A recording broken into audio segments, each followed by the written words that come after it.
আলহামদুলিল্লাহি রাব্বিল আলামিন। সবাই পড়েন আলহামদুলিল্লাহি রাব্বিল আলামিন আর রহমানির রহিম মালিকি ইয়াউমিদ্দিন ইয়্যাকা না'বুদু ওয়া ইয়্যাকা নাস্তাঈন ইহদিনাস সিরাতাল মুস্তাকিম সিরাতাল্লাযীনা আন'আমতা আলাইহিম গায়রিল মাগদুবি আলাইহিম ওয়ালাদ-দাল্লিন। আমিন। সূরা ফাতিহা কোরআনে কারীমের সর্বপ্রথম একটি পূর্ণাঙ্গ সূরা যেটি, সেই সূরাটির নাম হচ্ছে সূরা ফাতিহা। এর আগে যত সূরা নাজিল হয়েছে রাসূল করিম সাল্লাল্লাহু আলাইহি সাল্লামের কাছে তা ছিল 10 আয়াত, 20 আয়াত, 30 আয়াত এরকম করে করে, কিন্তু পূর্ণাঙ্গ সূরা হিসাবে হুজুরের কাছে প্রথম যে সূরাটি নাজিল হয় সেই সূরাটির নাম হচ্ছে সূরা ফাতিহা। আর ফাতিহা এটা গ্রন্থের প্রারম্ভিকা হিসাবে রাখা হয়েছে বলে এই সূরাটির নাম হচ্ছে আল ফাতিহা, সূরাতুল ফাতিহা অথবা ফাতিহাতুল কিতাব। যার সাহায্যে কোন জিনিসকে উদ্বোধন করা হয়, শুরু করা হয়, সেটার নাম হচ্ছে ফাতিহা। সূরা ফাতিহার একটা নাম না, বরং এর অনেকগুলি নাম আছে। সূরা ফাতিহার কম বেশি 22টি নাম পাওয়া যায়, আবার তাফসিরে রুহুল মানিতে এর 40টি নাম বলা হয়েছে। সূরা ফাতিহা অত্যন্ত ফজিলতপূর্ণ একটি সূরা, বরকতপূর্ণ সূরা। এই সূরাটির এক নাম হচ্ছে ফাতিহাতুল কিতাব, মানে হচ্ছে কোরআন কুঞ্জিকা, কোরআনের চাবি অথবা কোরআন প্রারম্ভিকা। এটাকে বলা হয়েছে উম্মুল কিতাব, কোরআনের কিতাবের মা। তো মা মানে কোরআন শরীফের পেটে সূরা ফাতিহা হয়েছে তা না।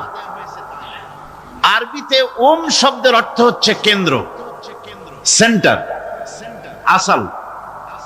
এই জন্যে মক্কা শরীফকে বলা হয়, কোরআনে কারীম মক্কা শরীফকে বলেছে কি উম্মুল কোরা, গ্রাম সমূহের মা। সারা পৃথিবীর সমস্ত জায়গা থেকে, শহর গঞ্জ গ্রাম থেকে লোকেরা এখানে এসে একত্রিত হয়, সেজন্য এটার নাম রাখা হয়েছে উম্মুল কোরা। আবার সেনাবাহিনীর পতাকাকে বলা হয় উম্মুন,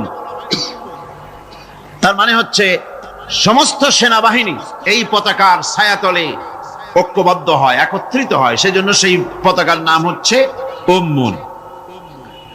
অনুরূপ ভাবে গোটা কোরআনে কারীমের মধ্যে যা কিছু আছে তা সূরা ফাতিহার ভিতরে কেন্দ্রীভূত করা হয়েছে বলে এটার নাম হয়েছে উম্মুল কিতাব। এটার নাম হয়েছে সূরাতুর রাস। রাস শব্দের অর্থ হচ্ছে মগজ। মগজ হচ্ছে মাথার কেন্দ্রস্থল, আর গোটা কোরআনে কারীমের কেন্দ্রস্থল হচ্ছে সূরা ফাতিহা। সূরা ফাতিহার আরেক নাম হচ্ছে সূরাতুল কানজ, অর্থাৎ খনি, খনির সূরা। তার মানে হচ্ছে জ্ঞান বিজ্ঞানের সমস্ত খনি আল্লাহ পাক সূরা ফাতিহার মধ্যে রেখে দিয়েছেন। সুবহানাল্লাহি ওয়া বিহামদিহি। এর আরেকটা নাম হচ্ছে সূরাতুল ওয়াফিয়া, অর্থাৎ পূর্ণত্ব প্রাপ্ত। এই সূরাটি হচ্ছে একমাত্র সূরা যা খণ্ডিত করে পড়া যায় না। কোরআন শরীফের যে কোনো সূরাকে অংশবিশেষ তেলাওয়াত করে নামাজ পড়তে পারেন, অংশবিশেষ পড়তে পারেন, কিন্তু সূরা ফাতিহা হচ্ছে এমন একটি সূরা যে সূরা খণ্ডিত করে পড়া যায় না। পড়তে হলে সবটাই পড়তে হবে, এজন্য এটার নাম হচ্ছে পূর্ণত্ব প্রাপ্ত। এটাকে বলা হয়েছে আসাসুল কোরআন, অর্থাৎ কোরআনের ভিত্তি। 30 পারা কোরআনের পূর্ণাঙ্গ ব্যবস্থা পেশ করা হয়েছে, তার ভিত্তি হচ্ছে সূরা ফাতিহা। এটার নাম হচ্ছে সূরাতুল হামদ, প্রশংসার সূরা। যেহেতু সূরা ফাতিহায় আল্লাহর প্রশংসা দিয়ে ভরা, এই জন্য এটার নাম হচ্ছে সূরাতুল ফাতিহা। এর আরেকটি নাম হচ্ছে সূরাতুশ শুকর, শুকর করা, কৃতজ্ঞতা প্রকাশ করার সূরা। এই সূরাটির মধ্যে মানুষ আল্লাহ পাকের অসীম অনুগ্রহের শুকরিয়া আদায় করে বলে প্রশংসার মাধ্যমে, এই জন্য এটার নাম হয়েছে সূরাতুশ শুকর। সূরাটির না আরেকটি নাম হচ্ছে সূরাতুদ দোয়া। এই সূরাটি একটি দোয়া, একটি প্রার্থনা, আল্লাহ পাকের কাছে প্রার্থনা করা হয়, সেজন্য এটার নাম হচ্ছে সূরাতুদ দোয়া। এর আরেকটি নাম হচ্ছে সূরাতুস সুআল, অর্থাৎ কামনা করার সূরা, আল্লাহর কাছে চাওয়ার সূরা। এই সূরায় অনেক কিছু আছে যা আল্লাহর কাছে চাওয়া হয়।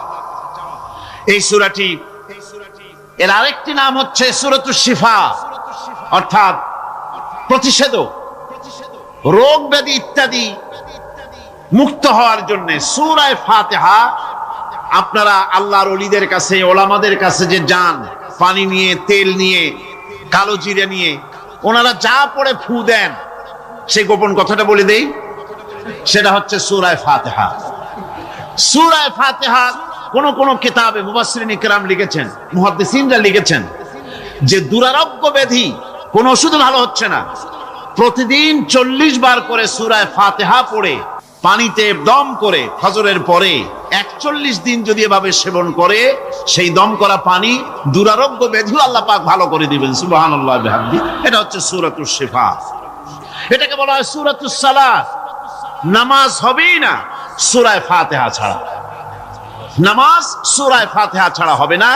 এই জন্য লা সালাতা লিমান লাম ইয়াকরা বিফাতিহাতিল কিতাব, হাদিস শরীফে এসেছে সূরা ফাতিহা ছাড়া নামাজ শুদ্ধ হবে না, নামাজ জায়েজ হবে না। সেই জন্য এটার নাম হচ্ছে সূরাতুস সালাত।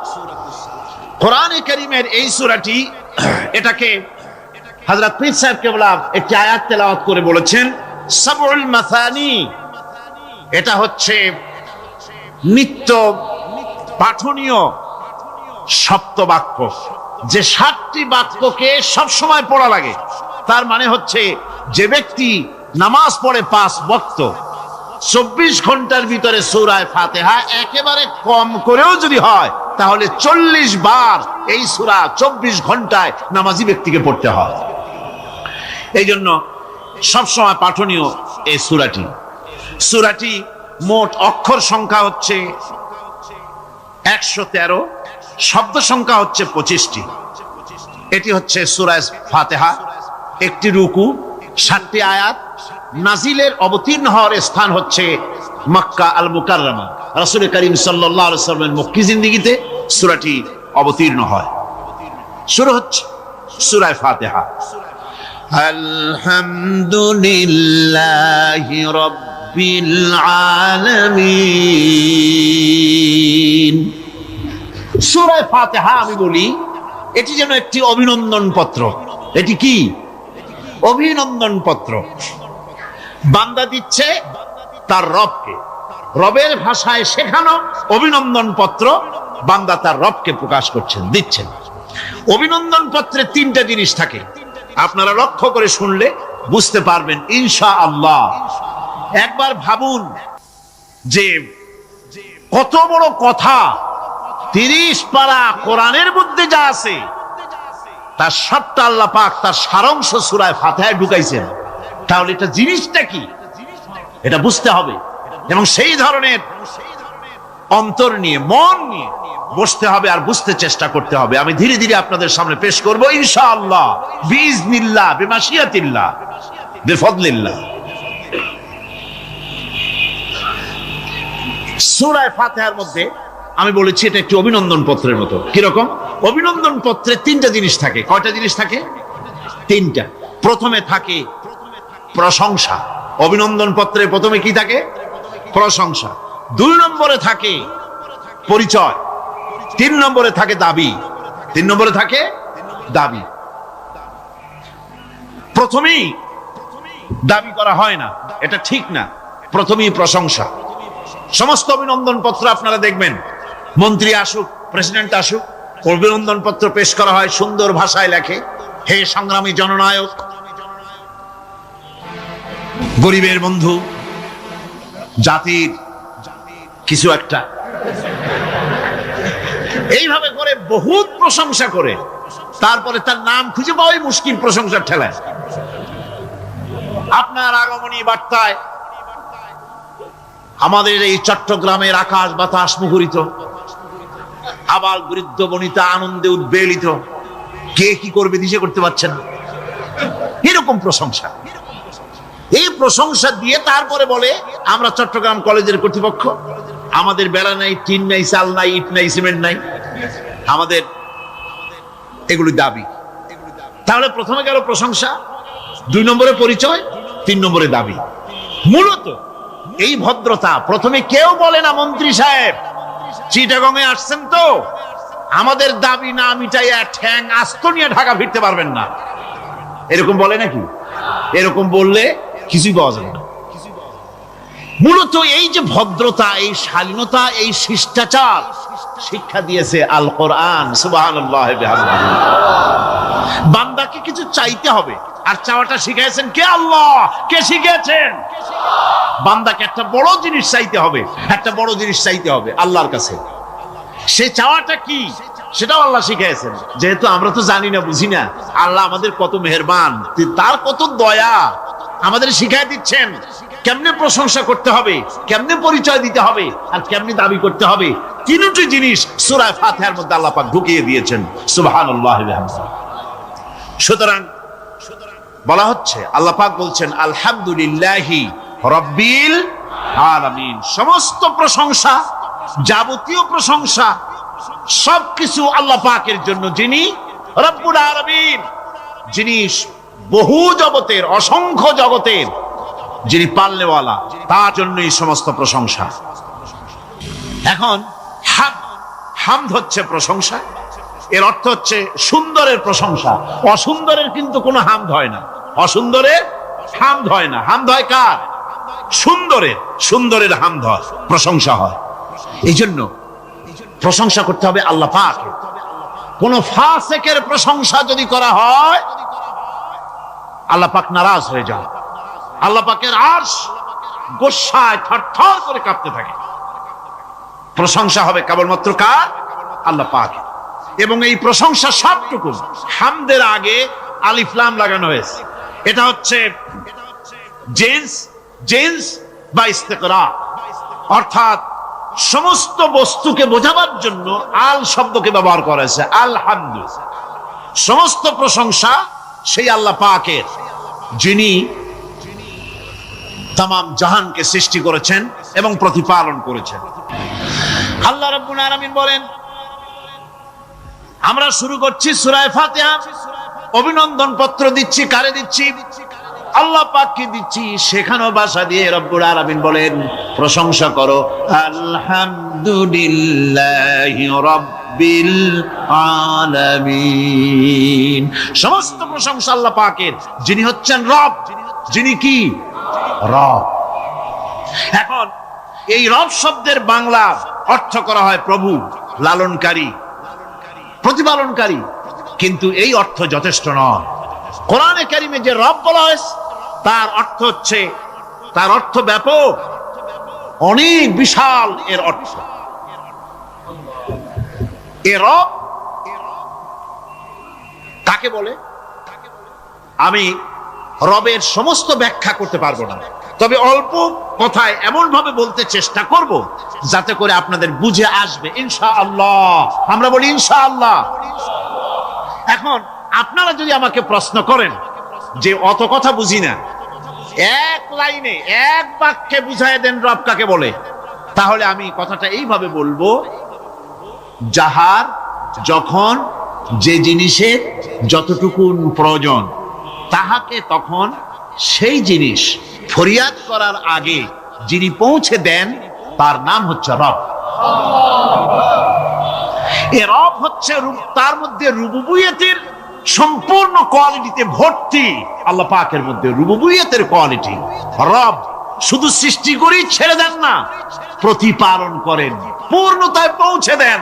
সুবহানাল্লাহ বলতে ইচ্ছে করে না ভাইরা?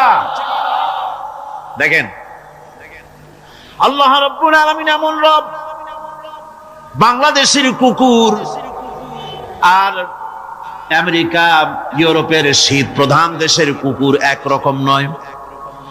আমাদের দেশের পশু ইউরোপ আমেরিকা শীত প্রধান দেশের পশু একরকম নয়।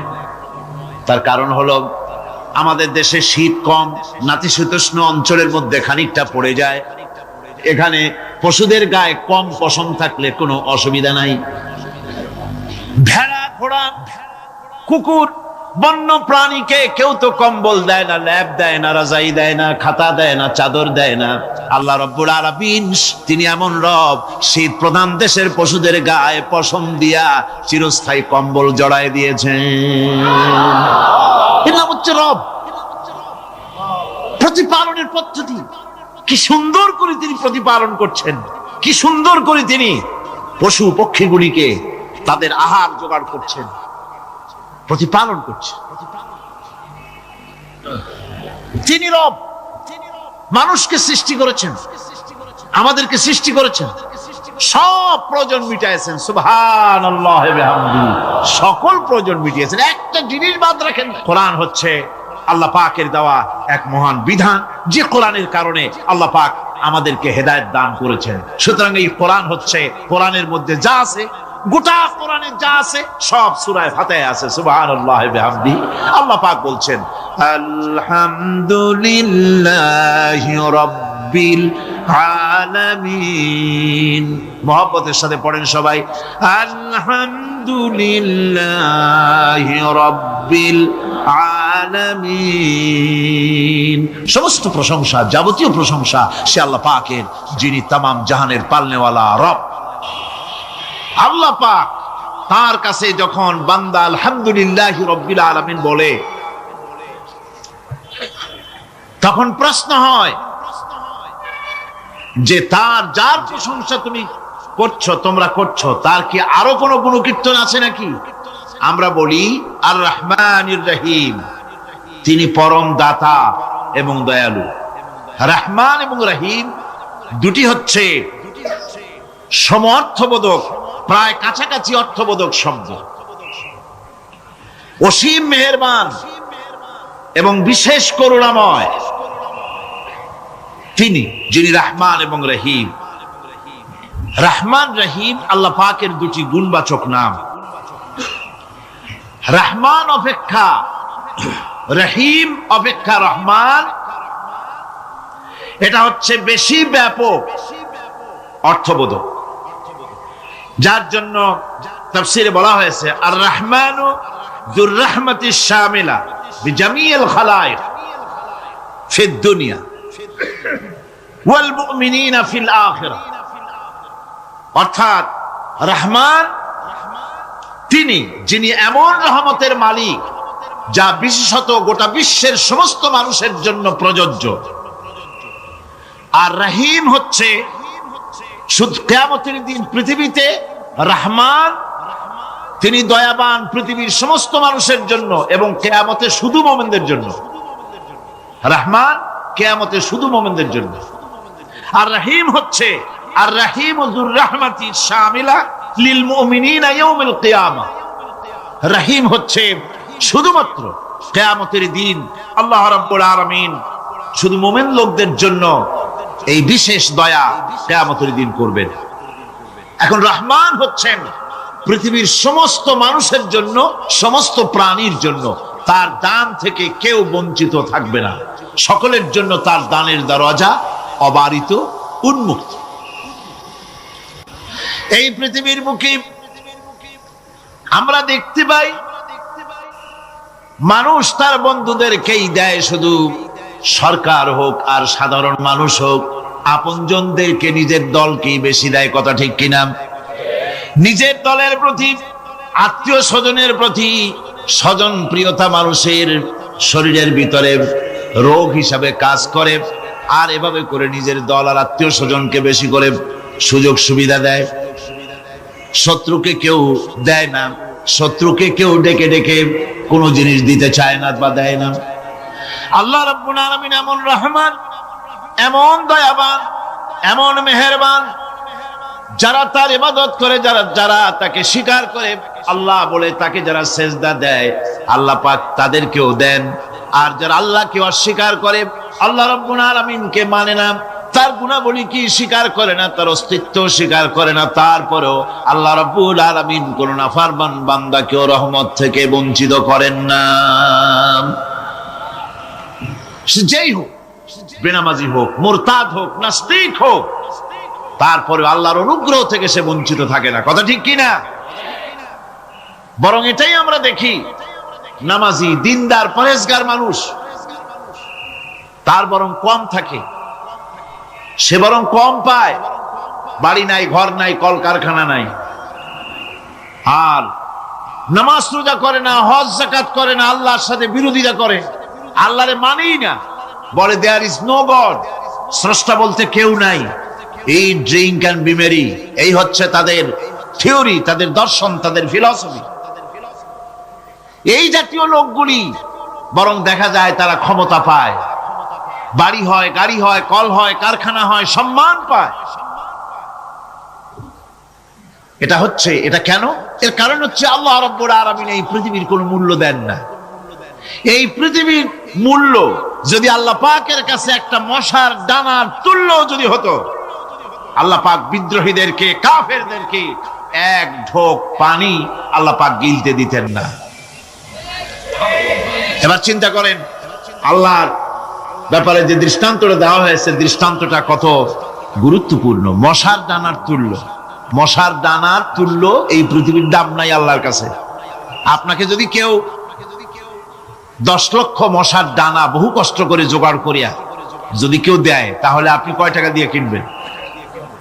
4 পয়সা দিয়েও একজনে বলছে 4 পয়সা দিবেন। তাহলে বোঝেন এর কোনো মূল্য নাই। একটা মশার ডানার তুল্য মূল্য আল্লাহ পাক এই পৃথিবীর দেন না, যার কারণে অবারিত উন্মুক্ত হস্তে আল্লাহ পাক সমস্ত মানুষের জন্য, প্রাণী জগতের জন্য তিনি করুণা করেছেন সকলকে। এই করুণাময় রহমান আল্লাহ পাক তিনি গুনাহগারদেরকে, যারা আল্লাহ পাকের ফরমাবরদারি করতেছে, তাদেরকে সকলকে আল্লাহ পাক সমানভাবে তার জিনিসগুলিকে তিনি দিয়ে দিচ্ছেন। এটা হচ্ছে রহমান। আর রহিম হচ্ছে, হাদিস শরীফে বলা হয়েছে, আর রহমানু রহমানুদ দুনিয়া ওয়াল আখিরাহ, আর রহিমু রহিমুল আখিরাহ।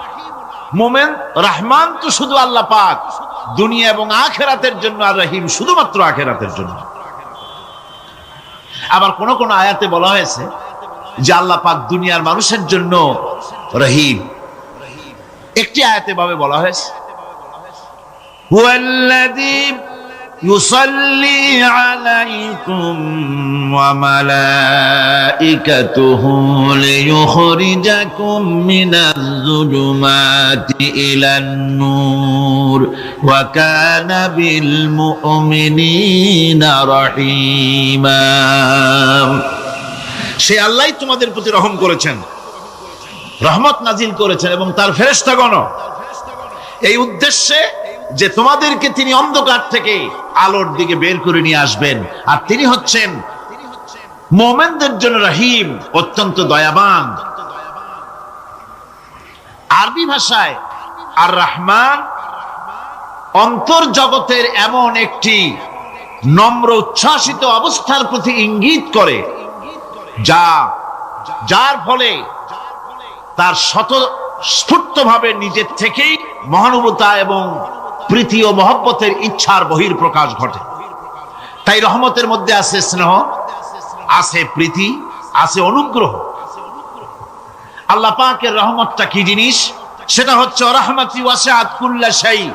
আমার রহমত দিয়ে সমস্ত জিনিসকে ঢেকে রাখা হয়েছে। প্রত্যেকটি জিনিসের ভিতরে আল্লাহ পাকের রহমত রয়েছে।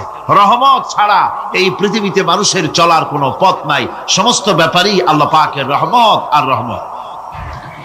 আমরা যখন বললাম আর রহমানির রহিম, বলেন সবাই আর রহমানির রহিম। আবার প্রশ্ন হয়, বান্দা বুঝলাম, আরো কোনো কোয়ালিটি, আরো কোনো বৈশিষ্ট্য তার আছে নাকি? আমরা বলি মালিকি ইয়াউমিদ্দিন। তিনি হচ্ছেন বিচার দিনের মালিক, শেষ বিচারের মালিক তিনি। একদিকে এটাকে ব্যালেন্স করা হয়েছে, একদিকে অফুরন্ত রহমত, যার কোনো কুল নাই, কিনারা নাই। এখন আদল দরকার। এখন কি দরকার? আদল, ইনসাফ দরকার। আল্লাহ পাক একদিকে অফুরন্ত রহমত আর নিয়ামত দিয়ে পৃথিবীকে ছেয়ে রেখেছেন, অপর দিকে বলেছেন আমি হচ্ছি বিচার দিনের মালিক, সেদিন আমি বিচার করব। সেই বিচারের ভিতরে কোনো পক্ষপাতিত্ব থাকবে না, হবে না। সেখানে তিনি হবেন হাকামুল হাকিমিন, ওইটা হবে সুপ্রিম কোর্টের সুপ্রিম কোর্ট। সেই পরকালে, সেই কিয়ামতের মাঠে আপনাকে আমাকে সকলকে উপস্থিত হতে হবে, নাকি হবে না? সবাইকে উঠতে হবে। এই দিন শব্দটি কোরআনে কারিমে বহু জায়গায় বলা হয়েছে এবং বিভিন্ন অর্থে ব্যবহার করা হয়েছে। যেমন দিন শব্দের অর্থ প্রভাব, প্রতিপত্তি, আধিপত্য, ইতাআত, বন্দিগি, দাসত্ব, আনুগত্য, নীতি, পথ, পন্থা, হিসাব, ফায়সালা, প্রতিদান, প্রতিফল, এরকম অনেক অর্থ, অনেক অর্থে দিন শব্দ কোরআনে কারিমের মধ্যে ব্যবহৃত হয়েছে। কিন্তু এখানে মালিক ইয়াউমিদ্দিন, এই দিন এখানে ব্যবহার করা হয়েছে প্রতিফল অর্থে। প্রতিফলের দিন, যেদিন প্রতিফল দেওয়া হবে, তিনি হচ্ছেন সেই দিবসের অধিপতি, সেই দিবসের মালিক। এবার প্রশ্ন হচ্ছে, তোমরা যারা আমার প্রশংসা করলে তোমরা কারা? জবাবে আমরা বলছি ইয়্যাকা না'বুদু ওয়া ইয়্যাকা নাস্তাঈন। আয় আমার রব, আমরা হচ্ছি তোমার বান্দা, একমাত্র তোমারই গোলামি করি, একমাত্র একমাত্র তোমারই ইবাদত করি। আর কারো ইবাদত, এই শব্দটা লাগাইলে কি বোঝা যায়? যে আর কারো করি না, একমাত্র তোমারই ইবাদত করি আর একমাত্র তোমারই কাছে সাহায্য প্রার্থনা করি। ইয়্যাকা না'বুদু ওয়া ইয়্যাকা নাস্তাঈন। আল্লাহ রাব্বুল আলামিন আমাদেরকে সৃষ্টি করেছেন আসলে এইটার জন্য। সৃষ্টি করেছেন কিসের জন্য? কোরআনে কারীমের মধ্যে আল্লাহ রাব্বুল আলামিন বলেন, ওয়ামা খালাকতুল জিন্না ওয়াল ইনসা ইল্লা লিয়াবুদুন। আমি মানুষ এবং জিনকে সৃষ্টি করেছি শুধুমাত্র আমার ইবাদতের জন্য, আমার গোলামির জন্য, আমার আনুগত্যের জন্য। কত বড় মেহেরবান তিনি, কত দয়ালু তিনি, তার কাছে চাওয়ার ভাষাটাও তিনি আমাদের শিখাই দিলেন। জনে কোন সুবহানাল্লাহ। রব্বুল আলামিন আমাদের শিখালেন, এভাবে চাও, ইহদিনাস সিরাতাল মুস্তাকিম সিরাতাল্লাযীনা আন'আমতা আলাইহিম গায়রিল মাগদুবি আলাইহিম ওয়ালাদ-দাল্লিন। হায় আল্লাহ, ইহদিনাস সিরাতাল মুস্তাকিম, একটা রাস্তা চাই, সহজ সরল সঠিক একটি পথ চাই তোমার কাছে। সেই পথটা চাই যে পথ হচ্ছে নিয়ামত প্রাপ্তদের, অভিশপ্ত এবং পথভ্রষ্টদের পথ নয়। যে পথ নিয়ামত প্রাপ্তদের, ওই ধরনের একটা পথ আমরা চাই। পথ দেখাবার মালিককে কোরআনে কারীম বলছে, আল্লাহ রাব্বুল আলামিন বলেন, ওয়া আলাল্লাহি কাসদুস সাবিলি ওয়া মিনহা জাইরুন ওয়ালাউ শাআ লাহাদাকুম আজমাইন। ওয়া আলাল্লাহি কাসদুস সাবিল, সোজা রাস্তা বলে দেওয়ার দায়িত্ব আমি আল্লাহর। সোজা রাস্তা বলে দেওয়ার দায়িত্ব কার? তিনি বলছেন, বলার দায়িত্ব আমার, সোজা রাস্তাটা আমি বলে দেব। আল্লাহ রাব্বুল আলামিনের কাছে বান্দা যখন রাস্তার দাবি করলো, সোজা পথ চাই, সহজ পথ একটা তোমার কাছে চাই, রব্বুল আলামিন সূরা ফাতিহার 7টা আয়াতের এই অভিনন্দন পত্রের জবাবে 30 পারা কোরআন শরীফ আল্লাহ পাক বান্দারে দান করে দিলেন। জবাবে বলে দিলেন, ওয়ানি'বুদুনি হাযা সিরাতুম মুস্তাকিম। সোজা রাস্তাটা হলো আমার আনুগত্য, আমার গোলামি, আমার দাসত্ব, এটাই হলো সোজা রাস্তা। এই সোজা রাস্তাটা আমি বলবো। রাস্তা তো অনেক হতে পারে, কিন্তু সোজা রাস্তা বলে দেওয়ার দায়িত্ব কার? আল্লাহ পাকের। মানুষ যখন মারা যায় তখন বলা হয় যে লোকটি ইন্তেকাল করেছেন। ইন্তেকাল আরবি শব্দ, মুনতাকিল হওয়া, ট্রান্সফার হওয়া। আমরা একটা জগতে ছিলাম, আর একটা জগতে এসেছি, এবং এখান থেকে আমরা আর একটা জগতে ফিরে যাব। যেখানে আমরা ছিলাম ওই জায়গার কোনো কাইফিয়াত আমাদের মনে নাই।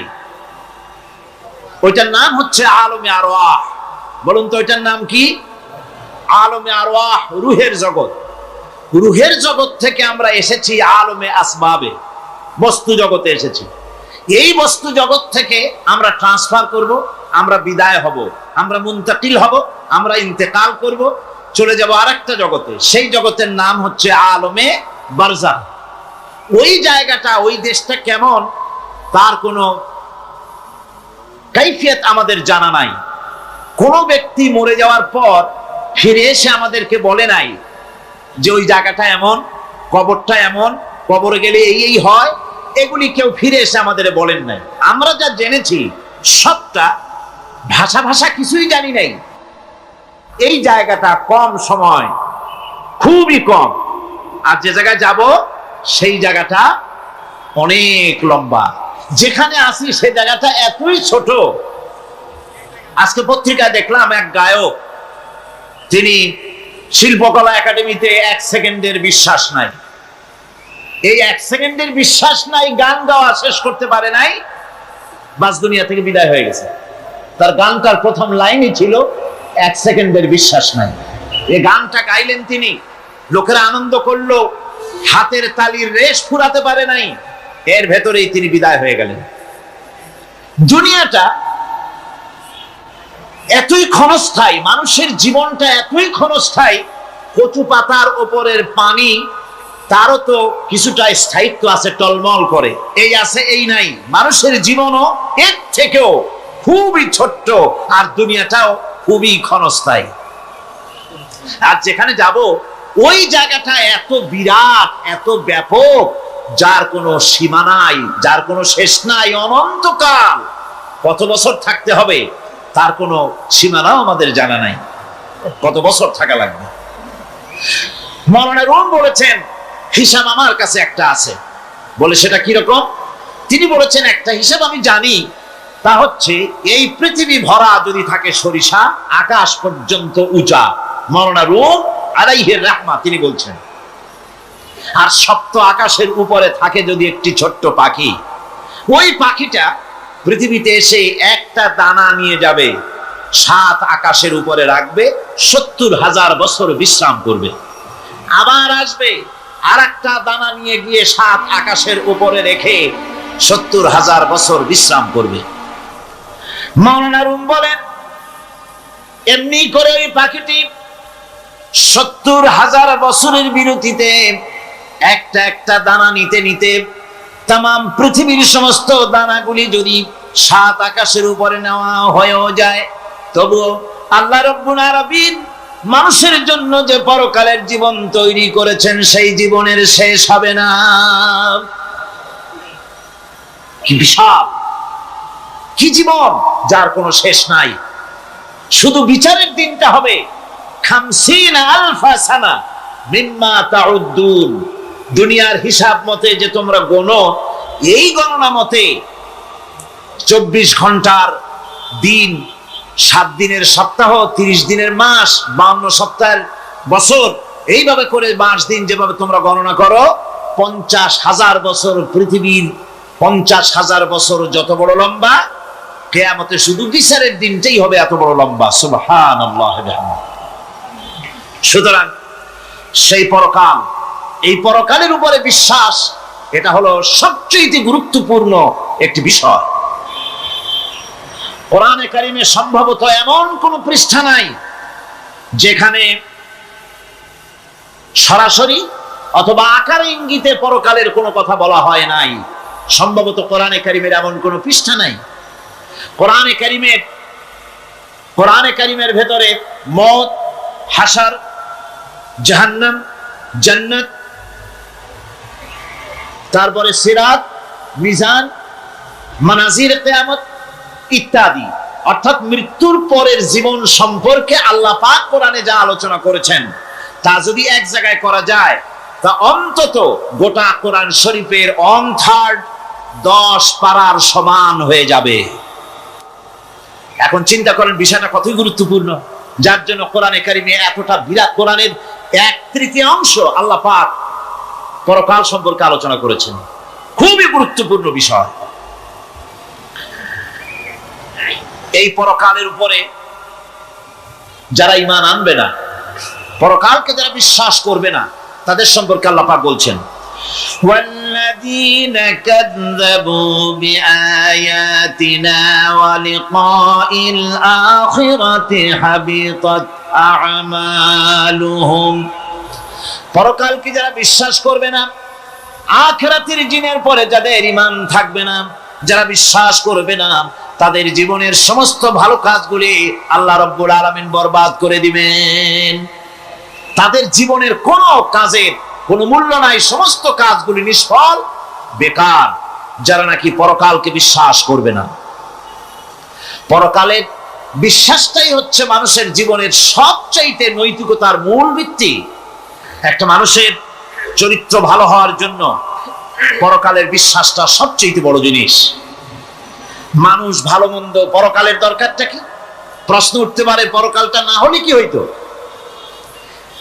পরকালটা এই জন্য হবে, এই জন্য দরকার যে পৃথিবীতে মানুষ অনেক ভালো কাজ করে, আবার অনেক খারাপ কাজও করে, দুরকমই করে। যত ভালো কাজ করে, এই ভালো কাজের পুরস্কার পৃথিবীতে দেওয়া সম্ভব নয়।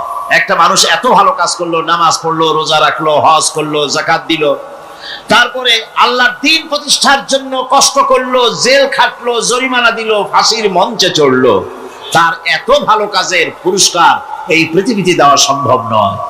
এজন্য এমন একটা সময় দরকার যেখানে এগুলির এই বিরাট একটা লম্বা সময় তাকে পুরস্কার দেওয়া যায়, সেজন্য পরকালের প্রয়োজন। আবার পৃথিবীতে এমন বহু লোক আছে যারা এত অন্যায় করে যে অন্যায়ের শাস্তি পৃথিবীতে এই সীমিত সময় দেওয়া সম্ভব নয়। যেমন দৃষ্টান্ত দিতে গিয়ে আমি বলি যে একটা মানুষ যদি একটা মানুষকে হত্যা করে, তাহলে আপনি তাকে ওই একটা হত্যার বিনিময়ে তাকেও আপনি হত্যা করলেন, তাকেও ফাঁসি দিয়ে দিলেন। কিন্তু একটা মানুষ যদি লক্ষ লক্ষ মানুষ হত্যার কারণ হয়, একটা মানুষ যদি অনেকগুলি মানুষ মারে, তাহলে অনেকগুলি মানুষ মারার শাস্তি তো একটা জীবনের উপরে আপনি দিতে পারেন না। তাকে তো, তার জীবন তো একটাই, তার জীবন কয়টা? একটা গুলি করলেন, ফাঁসি দিয়ে দিলেন, তার একটা জীবন গেল। কিন্তু সে তো মেরেছে অনেক, তার কারণে তো লক্ষ লক্ষ মরছে। কাজে এই শাস্তি পৃথিবীতে দেওয়া সম্ভব নয় বলে এমন একটা জায়গা দরকার যেখানে এই ধরনের বড় রকমের শাস্তি, দীর্ঘমেয়াদী শাস্তি দেওয়া যায়, শরীরটাও সেরকমের বানানো যায়, এই ধরনের করে একটি জায়গা দরকার। সেই জায়গার নাম হচ্ছে পরকাল, সেই জায়গাটার নাম হচ্ছে আখিরাত। সুতরাং পরকালে যে বিশ্বাসী ব্যক্তি, সে ব্যক্তি চুরি, ডাকাতি, জেনা, ব্যভিচার, হত্যা, ধর্ষণ ইত্যাদি থেকে তিনি হবেন মুক্ত। আর যে ব্যক্তি পরকালকে বিশ্বাস করবে না, তার দ্বারা হবে না এমন কোনো কাজ নাই, সবকিছুই তার দ্বারা সম্ভব। এরপরে আল্লাহ পাক বলছেন যে পরকাল বিশ্বাস মানুষকে দায়িত্ববান বানায় দেয়। পরকালের বিশ্বাস মানুষকে কি বানায়?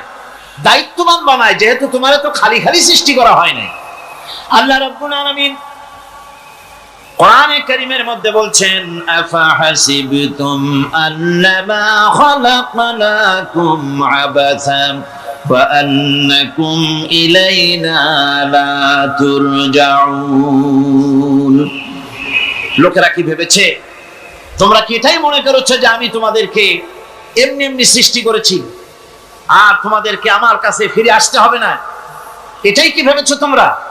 তোমাদেরকে সৃষ্টি করা হয়েছে এবং তোমাদেরকে আমার দরবারে সকলকেই ফিরে আসতে হবে। পৃথিবীতে এমন কেউ নাই যে পৃথিবীতে টিকে থাকতে পারবে, সমস্ত মানুষকেই আল্লাহর দরবারে ফিরে যেতে হবে।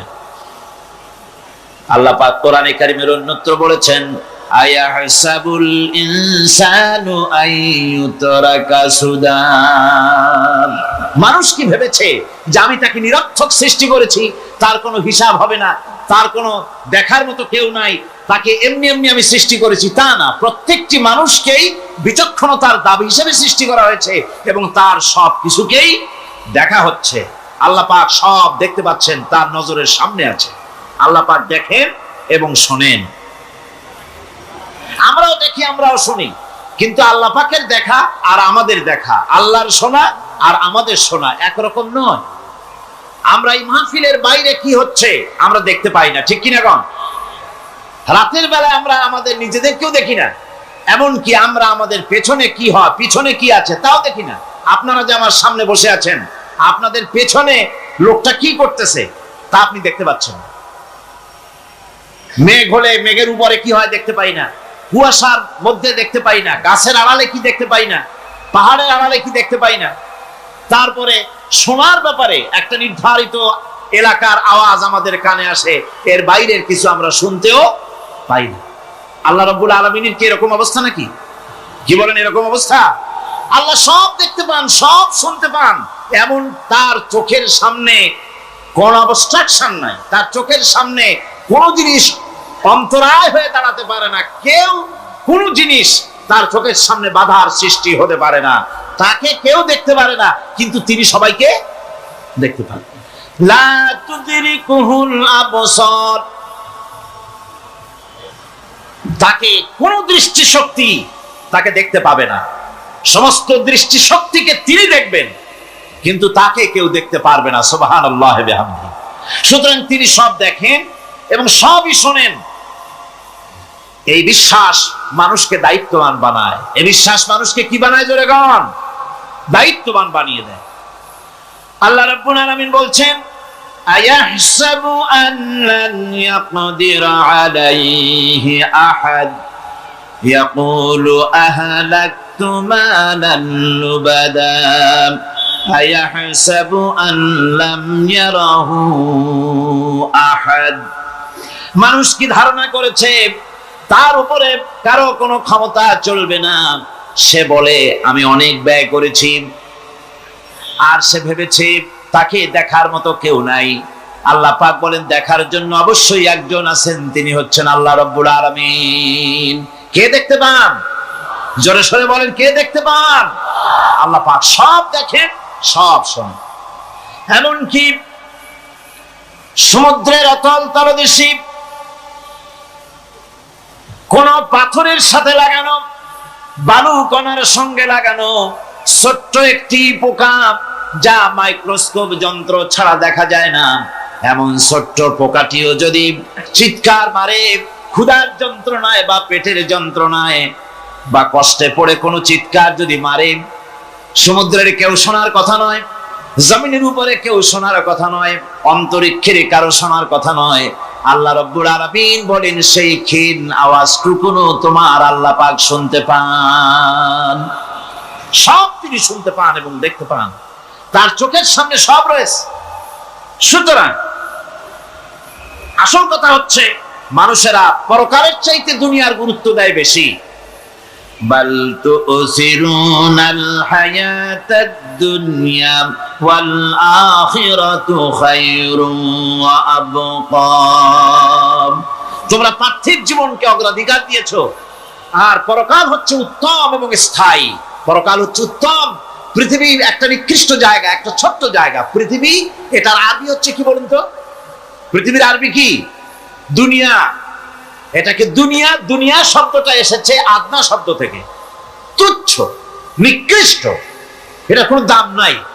আর এই জন্য হাদিস শরীফে এসেছে যে এই পৃথিবীর মূল্য যদি আল্লাহর কাছে মশার দানা তুল্য যদি হতো, তাহলে কাফেরকে এক ঢোক পানি আল্লাহ পাক গিলতে দিতেন না। পৃথিবীর মূল্য যদি আল্লাহ পাকের কাছে একটা মশার দানার তুল্য যদি হতো, তাহলে আল্লাহ রাব্বুল আলামিন কাফেরকে এক ঢোক পানি গিলতে দিতেন না। তার মানে এটার কোনো দাম নাই। তো যেটার দাম নাই সেটার দাম আমরা খুব বেশি দিয়েছি। আর পরকাল হচ্ছে স্থায়ী, চিরস্থায়ী জায়গা। সেই চিরস্থায়ী জায়গার আমরা মূল্য দেই নেই। যেমন আমরা দেহের মূল্যটা বেশি দেই, আত্মার মূল্যটা কম দেই। দেহটারে সাজাই বেশি। এই দেহটার জন্য দেখছেন অবস্থা, শীতকালে কত ক্রিম মাখে, পায়ে ভ্যাসলিন মাখে, মুখে ক্রিম মাখে, হাতে জেলি মাখে, তারপরে ঠোঁটে আরো কিছু মাখে, এরপরে এতগুলি মাইখা তারপরে জামা কাপড় সেন্ট আতর কত কিছু সমানে মাখতে থাকে শরীরের জন্য, এত যত্ন। তারপরে ভুরি ভোজন পাইকারি দরে খায়, জনমের মতো খায়। খাওয়ার চোটে পেট যায় একদিক, পাছা যায় আর একদিক, মাথা যায় আর একদিক, আস্তে আস্তে দুমবার সাইজ হয়ে যায় মানুষের বডিটা। যেই শরীরটার কোনো দাম নাই, কোনো মূল্য নাই, আপনারা সত্য করে বলেন দামটা কার? শরীরের দেহের দাম বেশি না আত্মার দাম বেশি? কোনটার দাম? কার দাম? আত্মাটার দাম বেশি। এটা মুখ দিয়ে বললেন, কিন্তু আসলে মনের কথা হইলে আত্মারে আপনারা কিছু খাইতে দিতেন। আত্মাকে তো কিছু খেতে দেওয়া হয় না, দেহটারই। আত্মাটার দাম যদি বেশি না হবে, মানুষ মরে গেলে পরে যায়টা কি? চোখ আছে, কান আছে, মুখ আছে, হাত আছে, পা আছে, সবই তো রয়ে গেল। গেলটা কি? কি যাওয়ার কারণে? প্রাণের সন্তান, কলিজার টুকরা সন্তান বলে মা, বাবার কাছে আমার যেতে ভয় করে। ছোট্ট বাচ্চা বাবার কাছে যেতে চায় না, প্রাণীদিকা স্ত্রীও যেতে চায় না। মা বাবা আত্মীয় স্বজন সবাই বলে তাড়াতাড়ি বিদায় করো, তাড়াতাড়ি বিদায় করো। কি যাওয়ার জন্য? কি ছিল মূল্যবান জিনিস, আর ওইটা যাওয়ার জন্যই পরিণতি হলো। সেটার নাম হলো রুহু। যে আত্মাটার বেশি মূল্য, সেইটার মূল্য মানুষেরা দেয় না। এই আত্মাটা কি জিনিস? আল্লাহ পাক নবীর কাছে প্রশ্ন করা হয়েছে রূহ সম্পর্কে, আল্লাহ তার জবাব দিয়েছেন, ওয়াইয়াস আদুনাকা আনির রূহ কুলির রূহু মিন আমরি রাব্বি। নবী হে, আপনাকে প্রশ্ন করা হয় রূহ কি জিনিস, আপনি বলুন এটি হচ্ছে আল্লাহর হুকুম। আল্লাহর একটা হুকুম মানুষের ভিতরে কাজ করে। এটা এতই গুরুত্বপূর্ণ, ওটা থাকলে আমরা বাঁচি, ওটা না থাকলে আমরা মরে যাই। এখন যেটার গুরুত্ব বেশি সেটাকে খাইতে দেই না, সেটার জন্য কোনো যত্ন নাই, খোঁজ নাই, খবর নাই। সকালবেলায় ব্রেকফাস্ট, নাস্তা, লাঞ্চ, ডিনার, বিকালের চা, ফলারি, কোনো জিনিসের অভাব নাই, সমানে খায় আর সমানে শরীরটারে বাঁচায়। আর যেটার কারণে বডিটা বাঁচে তার কোনো খোঁজ খবর নাই, ওটারও কিছু খাবার দিতে হবে। ওটারে কি খাওয়াবেন? ওটাই কি ফুলকপি খাবে? শীতের দিনে লাল শাক খাবে? লট্টা মাছ খাবে নাকি? খাবেন। রূপচান্দাও খাবেন। শীতকালের ভাপা পিঠাও না, ধুপি পিঠা কি কন আপনারা, এগুলোও খাবেন। সুতরাং এই যে শরীর, আপনার আত্মাটা, ওরে খাইতে দিবেন কি? ও কচু খায় না, মূলাও খায় না, দুধও খায় না, পনিরও খায় না, ঘিও খায় না, মাছ গোশতও খায় না। যেহেতু এই আত্মাটা এসেছে রুহের জগৎ থেকে, তাই ওর খাদ্য এই পৃথিবীতে বানানো হয় নাই। দেহ তৈরি হয়েছে মাটি থেকে, মাটির উপাদান দিয়ে, সেজন্য তার খাদ্য বানানো হয়েছে মাটির উপাদান দিয়ে। আর আত্মা যেহেতু এসেছে আল্লাহর কাছে থেকে, রুহের জগৎ থেকে, সেজন্য আল্লাহ রাব্বুল আলামিন আত্মার খাদ্য পাঠিয়েছেন লৌহ মাহফুজ থেকে। খাদ্যের নাম হচ্ছে তেলাওয়াতে কোরআন, তেলাওয়াতে কোরআন। কোরআনে কারীম তেলাওয়াতে আত্মার সমৃদ্ধি হতো। কোরআনে কারীমের তেলাওয়াত, অনুধাবন, এর দ্বারা আত্মার সমৃদ্ধি হতো। যেহেতু কোরআন হচ্ছে রুহের খোরাক, সেই খোরাক দেওয়া হচ্ছে না তাকে। কাজে আমি বলতেছিলাম যে যে জিনিসের মূল্য বেশি আমরা তার মূল্য দিতে জানি না, যেটার মূল্য কম সেটার মূল্য দেই বেশি। অনুরূপ ভাবে এই পৃথিবীর কোন দাম নেই, আল্লাহ পাক বলছেন, সেই জিনিসটার মূল্য আমরা বেশি দিলাম, আর পরকালের চিন্তা আমাদের দিল থেকে উবে গেল। এজন্য আল্লাহ রাব্বুল আলামিন বলেন, ইন্নাল্লাযীনা লা ইউমিনুনা বিল আখিরাতি যায়্যান্না লাহুম আ'মালাহুম ফাহুম ইয়ামাহুন। যারা পরকালের প্রতি ঈমান আনে না, পরকালকে যারা বিশ্বাস করে না, তাদের ক্রিয়াকাণ্ডকে তাদের কাছে চিত্তাকর্ষক বানায় দেওয়া হয়। আর এভাবে তারা পথভ্রষ্ট হয়ে যায়। দুনিয়া তাদের কাছে বেশি মজা লাগে, দুনিয়াটা বেশি ভালো লাগে। কয় হুজুর, তাফসীরের মাহফিল ভালো লাগে, আবার যখন কীর্তন শুনতে যাই, সিনেমা দেখতে যাই, তাও খারাপ লাগে না, তাও ভালো লাগে। মিলাদ শরীফও ভালো লাগে, কীর্তনও ভালো লাগে, ওয়াজ মাহফিলও ভালো লাগে, গানও ভালো লাগে, সিনেমাও ভালো লাগে। এই যে দুই জিনিস ভালো লাগে, এটা হলো মুনাফিকি রোগ। এটা কি রোগ বলেন না সবাই? এটা কি রোগ? মুনাফিকি রোগ। ঈমানের স্বাদ যখন নষ্ট হয় তখন এই অবস্থার সৃষ্টি হয়। বিষাক্ত সাপ যখন মানুষকে দংশন করে, রাতের অন্ধকারে বিষাক্ত সাপে মানুষকে দংশন করেছে, ওঝা আনা হলো। ওঝা এসে সর্বপ্রথম টেস্ট করবে যে সাপটা কি বিষাক্ত না এমনি সাধারণ সাপে তাকে দংশন করেছে, সাপটা কি ধরনের। এটা টেস্ট করার জন্য সাপে কাটা রোগীর মুখে ওঝা মুখের মধ্যে খুব ঝাল মরিচ অথবা লবণ এটা দেয়, দিলে পরে সে যদি বলে পানি পানি লাগে, খুব ঝালওয়ালা মরিচ কিন্তু মুখে পানি পানি লাগে, বুঝতে হবে বিষাক্ত সাপে কামড়িয়েছে। আর যদি ঝালকে ঝাল বলে, লবণকে লবণ বলে, তিতকে তিতো বলে, তাহলে বোঝা যাবে বিষাক্ত সাপে কামড়ায় নাই। তো বিষাক্ত সাপের প্রধান আলামত হলো এই, বিষাক্ত সাপে যখন মানুষকে কাটে তখন তার প্রথম বিষক্রিয়া হচ্ছে তার রক্তকে জাম করে দেয় আর জিহ্বার স্বাদকে নষ্ট করে দেয়। এই পৃথিবীতে যত বিষাক্ত সাপ আছে সবচাইতে মারাত্মক আর বিষাক্ত সাপ হচ্ছে শয়তান। সবচাইতে বিষাক্ত সাপ কি? এই শয়তান যাকে ওয়াসওয়াসা দেয়, শয়তান যাকে দংশন করে, শয়তান যারে ফুটবল বানাতে পারে, সর্বপ্রথম তার ঈমানের স্বাদ নষ্ট করে দেয়। তখন আখিরাত ভালো লাগে না, তখন মসজিদ ভালো লাগে না, তখন ওয়াজ মাহফিল ভালো লাগে না, তাফসীর মাহফিল ভালো লাগে না, তখন সিনেমা পছন্দ হয়, গান পছন্দ হয়, মেলা পছন্দ হয়, সাংস্কৃতিক অনুষ্ঠান, নাচ, উল্টোপাল্টা কাম, এই সমস্ত পছন্দ হয়। আল্লাহর ইসলাম ভালো লাগে না, পছন্দ হয় না। আল্লাহ পাক বলেন পরকালকে যারা অস্বীকার করে তাদের মনের তাদের জন্য এই দুনিয়াটাকেই তাদের সামনে চিত্তাকর্ষক, তাদের ক্রিয়াকাণ্ডকে চিত্তাকর্ষক করে দেওয়া হয় আর এর ভেতরেই তারা পড়ে থাকে। ফলে এই সব পরকালে অবিশ্বাসী লোকগুলি অহংকারী হয়। তারা কি হয়? আল্লাহ পাক বলেন فَالَّذِينَ لَا يُؤْمِنُونَ بِالْآخِرَةِ قُلُوبُهُمْ مُنْكِرَةٌ وَهُمْ مُسْتَكْبِرُونَ।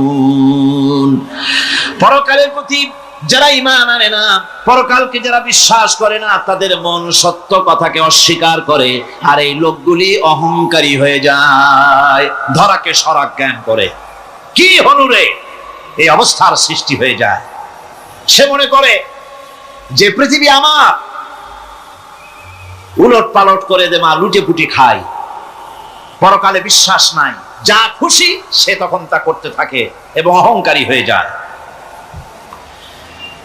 পরকালীন জীবনের অস্বীকৃতি আজকে নতুন কিছু নয়। আজও এক শ্রেণীর লোক আছে যারা বলে পরকাল বলে কিছুই নাই, আল্লাহ সম্পর্কে বলে দেয়ার ইজ নো গড, স্রষ্টা বলতে কিছু নাই, পরকালকেও বিশ্বাস করে না এমন লোক আমাদের দেশে আছে কিনা? কম জোরে কোন আছে কিনা? যথেষ্ট তৈরি হয়েছে এবং বর্তমান সময় বেশি তৈরি হয়েছে। অতীতের কোন সময় ইসলাম আর মুসলিম সেন্টিমেন্ট এত আহত হয় নাই যত এই কয়েক বছরের মধ্যে হয়েছে, ঠিক কিনা? পরকালকে অস্বীকার করেছে, কোরআন শরীফকে আগাগোড়া সংশোধনের কথা বলেছে, আল্লাহকে মিথ্যাবাদী বলেছে। নাউজুবিল্লাহ পড়েন না কেন? নাউজুবিল্লাহি মিন যালিক। আল্লাহকে মিথ্যাবাদী বলা হয়েছে, কোরআনের সংশোধনের দাবি উঠেছে, মাদ্রাসার ভেতরে ডাকাত দুষ্ট পয়দা হয় বলা হচ্ছে।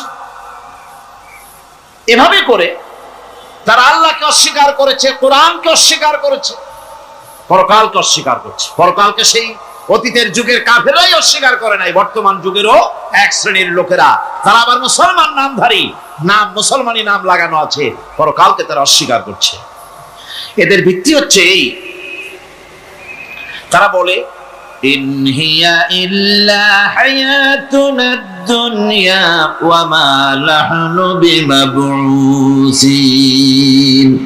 তারা বলে এই দুনিয়ার জীবনটাই একমাত্র জীবন, এই দুনিয়ার জীবনই হলো একমাত্র জীবন, আমরা উঠবো না পরকালে, পরকাল বলে কিছুই নাই, পরকাল বলে কোনো জিনিস নাই, আমাদেরকে কিয়ামতে আল্লাহর দরবারে ওঠা লাগবে না। সুতরাং তারা ওমর খৈয়ামের মুরিদ হয়ে যায়। তারা বলতে থাকে এই বেলা ভাই মদ খেয়ে নাও, কাল নিশীতের ভরসা কই, চাঁদনি জাগিবে যুগ যুগ ধরি, আমরা তোমার রবনাশ হই। যত পারো মদ খাও, নগদ যা পাও হাত পেতে নাও, বাকির খাতায় শূন্য থাক। দূরের বাদ্য কিলাপ শুনে মাঝখানে যে বেজায় ফাঁক। এই জন্য কোরআনে কারীম আল্লাহ পাক বলছেন লাইসাল বিররা আন তুওয়াল্লু ওয়ুজুহাকুম কিবালাল মাশরিকি ওয়াল মাগরিব, পূর্ব পশ্চিমে কয়বার মাথা ঘুরালা, এইটাই তোমার পুণ্যবান সৎ কাজ হওয়ার এটা নমুনা নয়। প্রকৃতপক্ষের সৎ কাজ হচ্ছে আল্লাহ বিশ্বাস করা এবং পরকালে বিশ্বাস ভিত্তিক জীবন গড়া। ওই কাফেররা বলতো وقالوا ما هي إلا حياتنا الدنيا نموت ونحيا وما يهلكنا إلا الدهر আল্লাহ রাব্বুল আলামিন বলেন, এই কাফেররা বলতো দুনিয়ার জীবনটাই তো আসল জীবন, আমরা মরবো না, আমরা এখানেই থাকবো, এই জীবনটাই হলো আসল জীবন, এখানেই বাঁচবো, এখানেই মরবো, আমরা পরকাল বলে কোনো জিনিস নাই, আমাদের কোনো ওঠা লাগবে না, যা কিছু হয় যুগের আবর্তন ছাড়া কিছুই হয় না। শুধু তাই নয়, এই প্রশ্ন কাফেরদের মনের ভিতরে মারাত্মক আকার ধারণ করলো। তারা বলল, আইযা মিতনা ওয়া কুন্না তুরাবান যালিকা রাজউম বাঈদ। আমরা মাটির সাথে মিশে যাব, আমরা মরে যাব, মাটির সঙ্গে মিশে যাব, তারপরে আমাদেরকে জীবিত করা হবে, এটা তো জ্ঞান বহির্ভূত কথা, এটা তো মাথায় ঢোকে না, কথাটা কেমন? তারা এভাবে অনেক প্রশ্ন করত। وقالوا أئذا كنا عظاما ورفاتا أئنا لمبعوثون خلقا جديدا। আমরা মরে যাব, গলে যাব, পচে যাব, হাড্ডি গুড্ডি মাটির সাথে মিশে যাবে, এরপরে আমাদেরকে নতুন করে সৃষ্টি করা হবে, এটা জ্ঞান বহির্ভূত কথা, এটা মাথার মধ্যে আসে না। কে আমাদেরকে চিন্তা করবে মরে যাওয়ার পর? আল্লাহ রাব্বুল আলামিন বলছেন, দেখো আল্লাহ পাক কোরআনে কারীমের ভিতরে যুক্তি দিয়ে বুঝাচ্ছেন যে অবশ্যই তোমাদেরকে আবার জিন্দা করা হবে, তোমাদেরকে উঠতে হবে। তোমরা এই পৃথিবীর অবস্থা পর্যবেক্ষণ করো, তাকায় দেখো আকাশের দিকে, জমিনের দিকে লক্ষ্য করে দেখো। أولم ينظروا في ملكوت السماوات والأرض। তারা কি আসমান এবং জমিনের ব্যবস্থাপনা সম্পর্কে চিন্তা ভাবনা করে না? ওই বিরাট আকাশটাকে যে আল্লাহ রাব্বুল আলামিন তৈরি করলেন, এই জমিনটাকে যিনি তৈরি করলেন, তিনি কি তোমাকে মৃত্যুর পরে তিনি কি জিন্দা করবেন না? তিনি কি জিন্দা করতে পারবেন না? কেমনে তোমরা অস্বীকার করতে পারো? দুনিয়ার ব্যবস্থাপনা এবং এই পৃথিবীর আকাশ এবং জমিনের ব্যবস্থাপনা সম্পর্কে তোমরা চিন্তা ভাবনা করে দেখো, অবশ্যই আল্লাহ রাব্বুল আলামিন তোমাদেরকে আবার জিন্দা করবেন। وَكَأَيٍّ مِّنْ آيَاتٍ فِي السَّمَاوَاتِ وَالْأَرْضِ يَمُرُّونَ عَلَيْهَا وَهُمْ عَنْهَا مُعْرِضُونَ। আসমান জমিনে বহু নিদর্শন পড়ে আছে, যেগুলি তারা অতিক্রম করে যায়, অথচ সে সম্পর্কে তারা মোটেই চিন্তা ভাবনা করে না। চিন্তার বহু বিষয় আল্লাহ পাক এই পৃথিবীতে রেখেছেন। যারা চিন্তাশীল, যারা জ্ঞানবান, তারা এর দ্বারা বুঝতে পারে। আল্লাহ রাব্বুল আলামিন বলছেন, ইন্না ফি খালকিস সামাওয়াতি ওয়াল আরদি ওয়া ইখতিলাফিল লাইলি ওয়ান নাহার লাআয়াতিন লিউলিল আলবাব।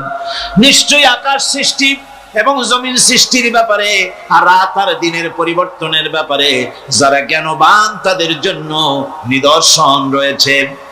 যারা জ্ঞানবান তাদের জন্য চিন্তার বিষয়বস্তু রয়েছে। গবেষণা করো, চিন্তা করো, এই পৃথিবীতে আল্লাহ পাক যা কিছু সৃষ্টি করেছেন তার পক্ষে আবার তোমাদেরকে সৃষ্টি করা মোটেই অসম্ভব নয়। পরকালীন জীবনের সম্ভাবনা সম্পর্কে কোরআন অবিশ্বাসীদেরকে বলছে, দেখো আল্লাহুল্লাযী রাফা'আস সামাওয়াতি বিগাইরি আমাদিন তারাউনাহা সুম্মা ইসতাওয়া আলাল আরশ। সে আল্লাহ তোমাদের নিকট দৃশ্যমান স্তম্ভ ছাড়াই ওই বিশাল আকাশটা তৈরি করেছেন।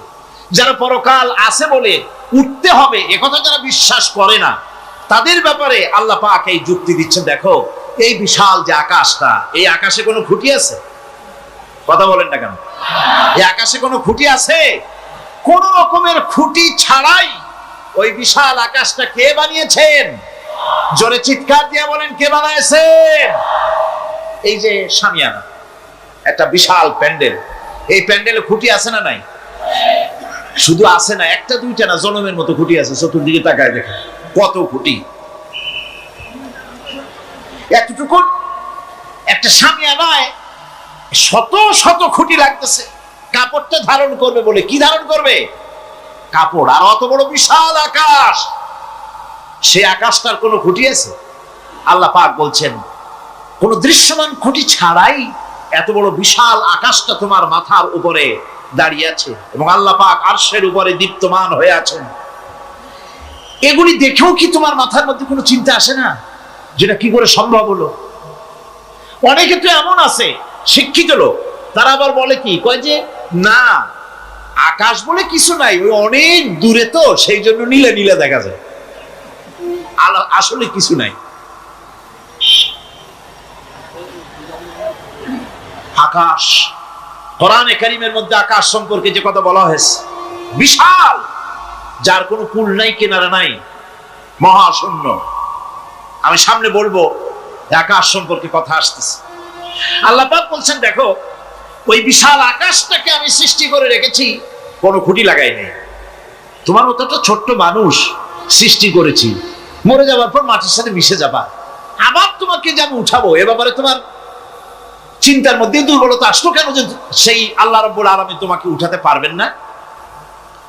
وسخر الشمس والقمر كل يجري لأجل مسمى।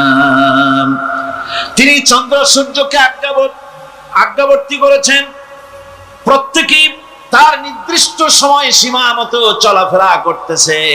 তুমি তো ছোট একটা মানুষ, অত বড় বিশাল সূর্যটা, বিরাট চন্দ্রটা, সব গতিমান, আল্লাহর হুকুমে সব চলাফেরা করতেছে, কথা ঠিক কিনা? এই সবগুলি আল্লাহ রাব্বুল আলামিন দুনিয়ার মানুষের সামনে তুলে ধরেছেন। তাকায় দেখো, নজর করে দেখো, এই সুন্দর করে জমিন ও আসমানকে সৃষ্টি করেছি, চাঁদ সূর্যকে সৃষ্টি করেছি। এবার লক্ষ্য করো, আনতুম আশাদ্দু খালকান আমিস সামাউ বানাহা। তোমাদের সৃষ্টি করা বেশি কঠিন না ওই বিশাল আকাশটাকে তৈরি করা বেশি কঠিন? কোনটা বেশি কঠিন? সুতরাং সেই মহান আল্লাহ রাব্বুল আলামিন তিনি বলছেন, বান্দারা তোমারে বানানো কঠিন না ওই বিশাল আকাশটা বানানো কঠিন? অত বড় বিশাল আকাশটাই তো আমি তৈরি করেছি, তোমার মৃত্যুর পরে তোমাকে জিন্দা করা মোটেই কোনো কঠিন ব্যাপার নয়, এটা খুবই সহজ। ভাইরা আমার, আল্লাহ সুবহানাহু ওয়া তাআলা পৃথিবীর মানুষকে এসব দৃষ্টান্ত দিয়ে সুন্দর করে মানুষকে বুঝাচ্ছেন, তিনি মানুষকে পরিষ্কার করে বুঝিয়েছেন। আল্লাহ পাক বলেন এই পৃথিবীটি এসব প্রশ্নের চূড়ান্ত জবাব দিতে গিয়ে আল্লাহ পাক বলছেন, কুল ইউহীহাল্লাযী আনশাআহা আউওয়ালা মাররা ওয়া হুয়া বিকুল্লি খালকিন আলীম। বলে দাও তোমাদের মৃত্যুর পরে সেই আল্লাহ রাব্বুল আলামিন তোমাদেরকে জিন্দা করবেন, যিনি তোমাদেরকে প্রথমবারে তৈরি করেছিলেন, প্রথমে যিনি সমস্ত জিনিস সৃষ্টি করেছেন, ওই আল্লাহ রাব্বুল আলামিন তোমাদেরকে আবার জিন্দা করবেন। আর এসব জিনিসকে খেল তামাশার বিষয়বস্তু করে তৈরি করা হয় নাই, সমস্ত জিনিসের পেছনে বিরাট উদ্দেশ্য কাজ করেছে, একটা লক্ষ্য নিয়ে, সামনে নিয়ে, উদ্দেশ্য নিয়ে আল্লাহ তৈরি করেছে। আল্লাহ পাক বলছেন, وما خلقنا السماوات والأرض وما بينهما لاعبين। এই পৃথিবীতে আকাশ, ওই বিশাল আকাশ এবং জমিন এবং এর মধ্যস্থিত কোন জিনিসকে আমি খামোখা তৈরি করি নাই, খেল তামাশার বিষয়বস্তু হিসাবে তৈরি করি নাই।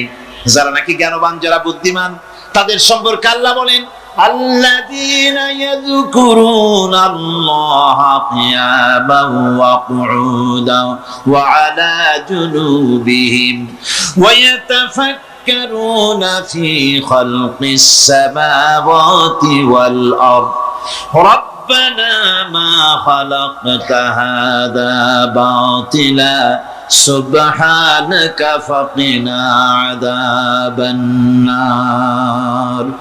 যারা নাকি জ্ঞানবান, যারা চিন্তাশীল, যারা শুধু পাইকারি দরে খায় আর ঘুমায় না, যারা চিন্তা ভাবনা করে, তারা দাঁড়ানো অবস্থায়, বসা অবস্থায়, সব অবস্থায় আকাশ জমিন, রাত দিনের পরিবর্তন, মানব সৃষ্টি, এ সব কিছু চিন্তা গবেষণা করে বলে, রব্বানা মা খালাকতা হাযা বাতিলা, এ কোনো কিছুই তুমি নিরর্থক ভাবে সৃষ্টি করনি, সবগুলোই তুমি বিশেষ উদ্দেশ্য নিয়ে তৈরি করেছো। ফাকিনা আযাবান নার, সুতরাং আমাকে জাহান্নামের আগুন থেকে তুমি রক্ষা করো, আমাকে তুমি রক্ষা করো। আমরা সবাই বলি আমিন। চিন্তাশীল এবং গবেষক যারা, তারা এভাবে চিন্তা ভাবনার মাধ্যমে এ সব কিছু তারা বুঝতে পারে যে এই পৃথিবী খেল তামাশার বিষয় নয়। এই পৃথিবীকে আল্লাহ পাক এমনি এমনি তৈরি করেন নাই, দুনিয়ার মানুষগুলিকেও খামোখা সৃষ্টি করেননি, এর পেছনে বিরাট উদ্দেশ্য কাজ করেছে এবং আমাদের সকলকেই আল্লাহ রাব্বুল আলামিনের কাছে হাজির হতে হবে।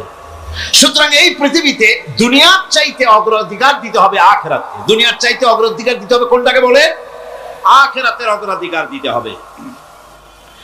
আল্লাহ পাক বলছেন ওয়া মা হাদিহিল হায়াতুদ দুনিয়া ইল্লা লাহুন ওয়া লাইবুন ওয়া ইন্নাদ দারাল আখিরাতা লাহিয়াল হায়ানু লাউ কানু ইয়ামালুন।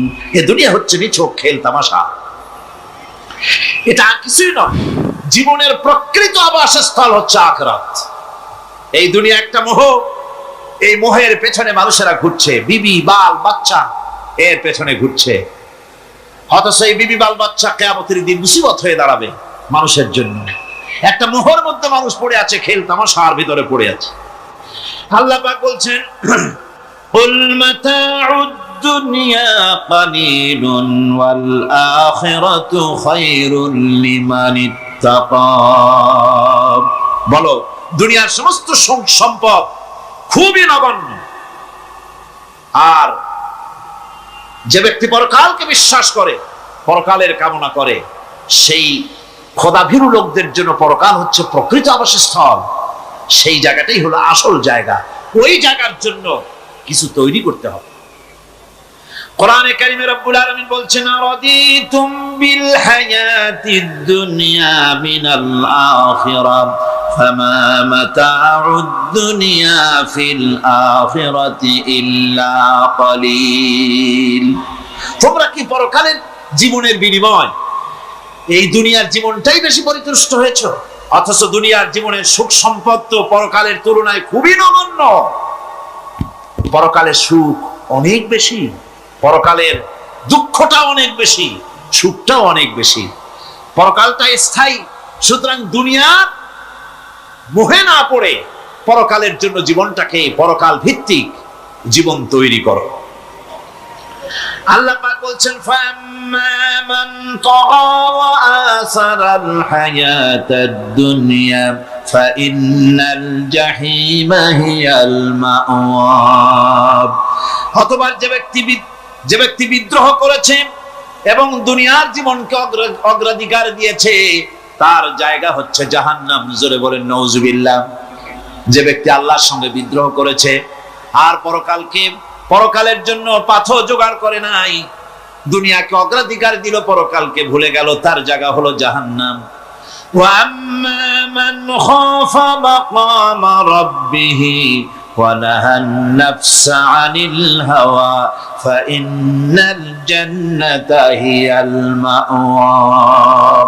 আর যে ব্যক্তি আপন প্রভুর সামনে উপস্থিত হকে ভয় করেছে এবং আপন প্রবৃত্তিকে লালসা মুক্ত করেছে, লালসার হাত থেকে রক্ষা করেছে, আল্লাহ রাব্বুল আলামিন কিয়ামতের দিন তার জন্য রেখে দিয়েছেন জান্নাত। হযরত ওসমান রাদিয়াল্লাহু তাআলা আনহু বলতেন, আমার সাথীরা, আমি আমার হাবিবের কাছে, আল্লাহ রাব্বুল আলামিনের রাসূলের কাছে আমি শুনেছি এই কবরটাই হলো প্রথম স্টেশন, এই কবরটাই হলো প্রথম ইমিগ্রেশন কাউন্টার।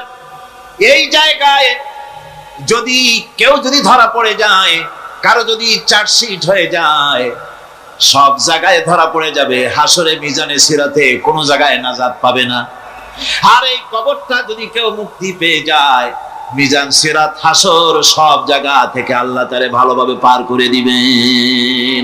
এটা হলো আসল জায়গা, মারাত্মক জায়গা, খুব মারাত্মক জায়গা। আমি এটাকে ইমিগ্রেশন কাউন্টার বলেছি আমার ভাষা। ইমিগ্রেশন কাউন্টার যারা বিদেশ ভ্রমণ করেছেন তারা জানেন, লন্ডন যাবেন, আমেরিকা যাবেন, সৌদি আরব যাবেন, যে কোনো বিদেশে যাবেন, গেলেই পাসপোর্ট তারা দেখবে। পাসপোর্টে আপনার ন্যাশনালিটি কোনটা সেটাই তারা জানতে চাইবে। আপনি কোন দল করেন এটা তারা জানতে চাইবে না।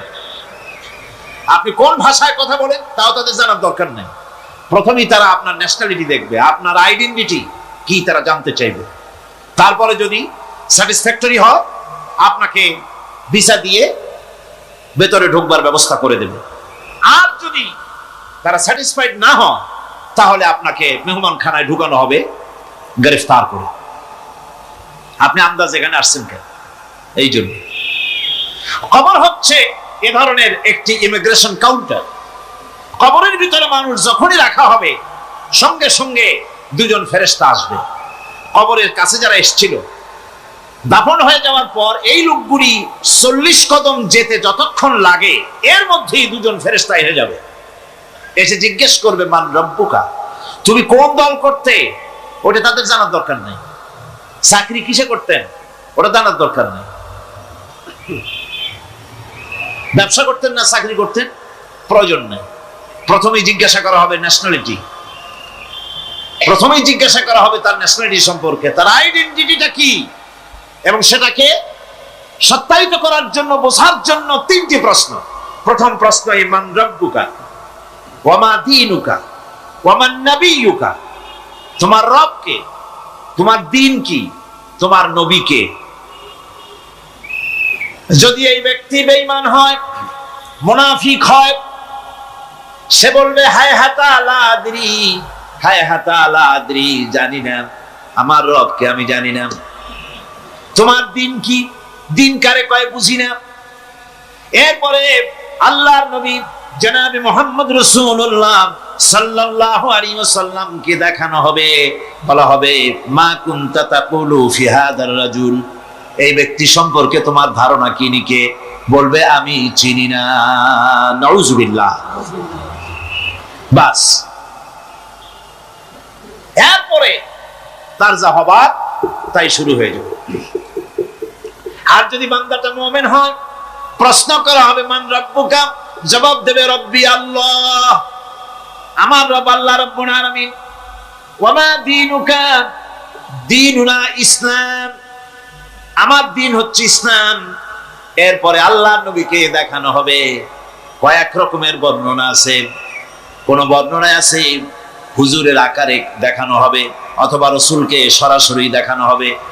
বলা হবে মা কুনতা তাকুলু ফি হাদার রাজুল, এই লোকটি সম্পর্কে ধারণা কি। মুমিন ব্যক্তি বলবে হাদা নবিয়ুনা মুহাম্মাদুর রাসূলুল্লাহ সাল্লাল্লাহু আলাইহি ওয়াসাল্লাম, ইনি আমার তো সেই নবী মুহাম্মাদুর রাসূলুল্লাহ সাল্লাল্লাহু আলাইহি ওয়াসাল্লাম। আমরা যেন এই রকমের জবাব দিতে পারি, আল্লাহ কবুল করো। সকলে জোরে বলেন আমিন।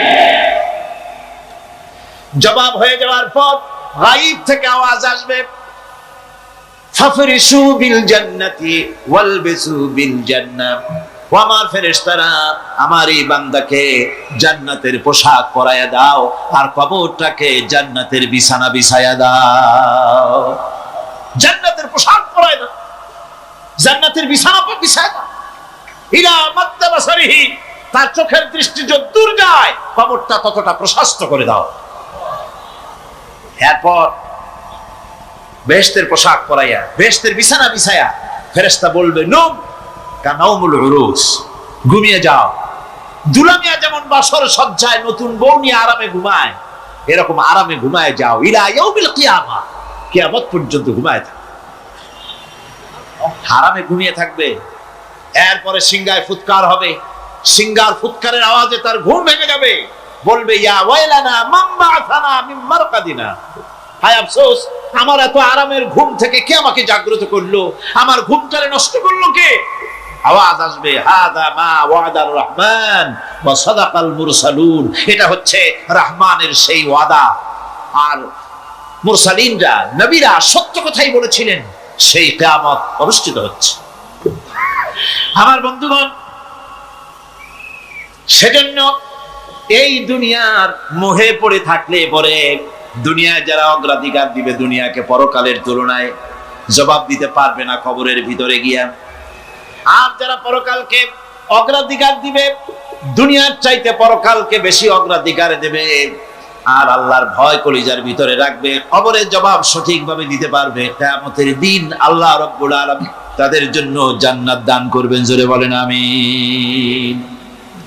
হযরত ইবনে কাইয়্যিম তিনি বলছেন, সুন্দর করে বলছেন দুনিয়া সম্পর্কে, মা মাদা ফিদ দুনিয়া আহলামুন ওয়া মা বাকিয়া মিনহা আমানি ওয়াল ওয়াক্তু বাইনাহুমা দাইউন। মা মাদা ফিদ দুনিয়া আহলামুন, জীবনের যে অংশ ফেলে এসেছি সেটা আজ একটা স্বপ্ন। ওয়া মা বাকিয়া মিনহা আমানি, আর জীবনের যে অংশ সামনে বাকি আছে সেটা এখন একটা আকাঙ্ক্ষা। ওয়াল ওয়াক্তু বাইনাহুমা দাইউন, আর এর মাঝখান থেকে সময় সব চলে যাচ্ছে। কত বড় কথা চিন্তা করেছেন? জীবনের যে অংশ ফেলে এসেছি তা আজকে স্বপ্ন, তা আজ কি বলে স্বপ্ন, আর সামনে যা আছে সেটা আকাঙ্ক্ষা, আর মাঝখান থেকে সময় সব চলে যাচ্ছে।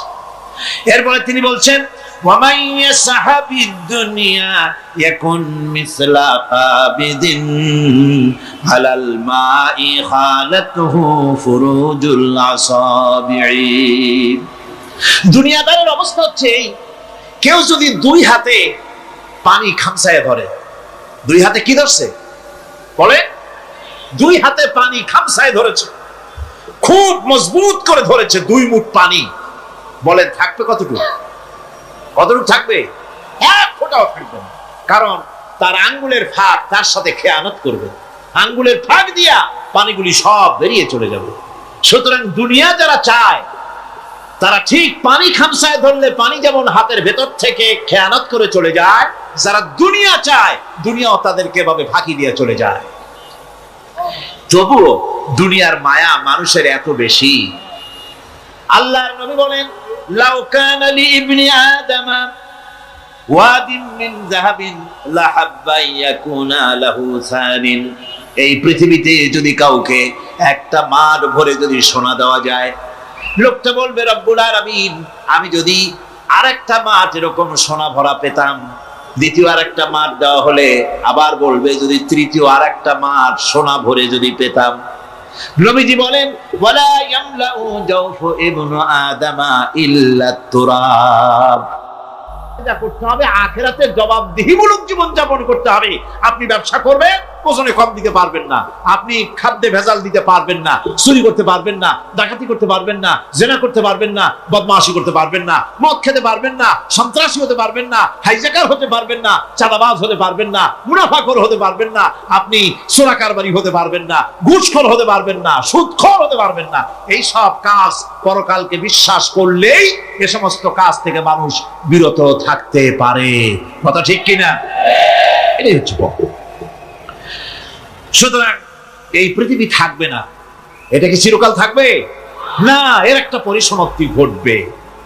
যেমন করে সারা বছর লেখাপড়া করার পর কলেজে, বিশ্ববিদ্যালয়, মাদ্রাসায়, হাই স্কুলে, সব জায়গায় সারা বছর লেখাপড়া করার পর যেমন পরীক্ষা দেওয়ার একটা দিন আসে, সারা বছর ব্যবসা করার পর হিসাব নিকাশ করার যেমন একটা সময় আসে, সারা মাস চাকরি করার পর বেতন পাওয়ার যেমন একটা দিন আসে, সারা জীবন চাকরি করার পর পেনশন পাওয়ার যেমন একটা সময় আসে, অনুরূপ ভাবে এই দুনিয়া যেদিন শেষ হয়ে যাবে, আল্লাহ নির্ধারিত সময় শেষ হয়ে যাওয়ার পর একটা সময় আসবে যখন আল্লাহ রব্বুল আলামিন সব শেষ করে দিবেন, লন্ডভন্ড হয়ে যাবে, কিছুই থাকবে না।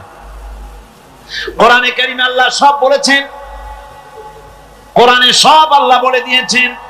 আল্লাহ পাক বলেন এই পৃথিবীর সব কেমন ভাবে ধ্বংস হবে তার চিত্র আল্লাহ পাক কোরআনে কারীমে তুলে ধরেছেন। ইযাস সামাউ ফাতারাত ওয়া ইযাল কাওয়াকিবু তাসারাত ওয়া ইযাল বিহারু ফুজ্জিরাত ওয়া ইযাল কুবুরু বু'সিরাত।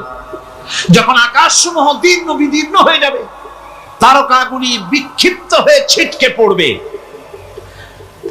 আর সমুদ্রগুলি উচ্ছ্বসিত হয়ে পড়বে, কবরগুলি সব তার ভেতরে যা আছে উদ্গীরণ করে দেবে, তারকাগুলি স্থিমিত হয়ে যাবে। এরপরে সমস্ত আকাশগুলি কাতাইয়িস সিজিল্লি লিল কুতুব, কিতাবের পৃষ্ঠার মতো একটার পরে একটা ঠাস ঠাস করে পড়তে থাকবে, চূর্ণ বিচূর্ণ হয়ে ভেঙে চুরে একাকার হয়ে যাবে। পাহাড়গুলিকে উড়িয়ে দেওয়া হবে, চন্দ্র এবং সূর্য একাকার হয়ে যাবে।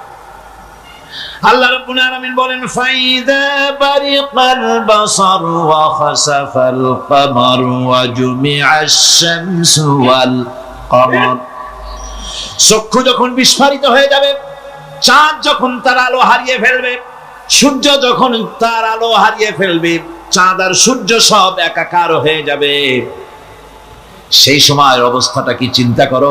মানুষ হয়রান হয়ে দৌড়াদৌড়ি করবে। ওয়াহুমিলাতিল আরদু ওয়াল জিবালু ফাদুক্কাতা দাক্কাতান ওয়াহিদা। জমিন এবং পাহাড়গুলির মধ্যে আল্লাহ রাব্বুল আলামিন সংঘর্ষ বাঁধিয়ে দিবেন। পাহাড়গুলি ভেঙে চুরে টুকরা টুকরা হয়ে যাবে।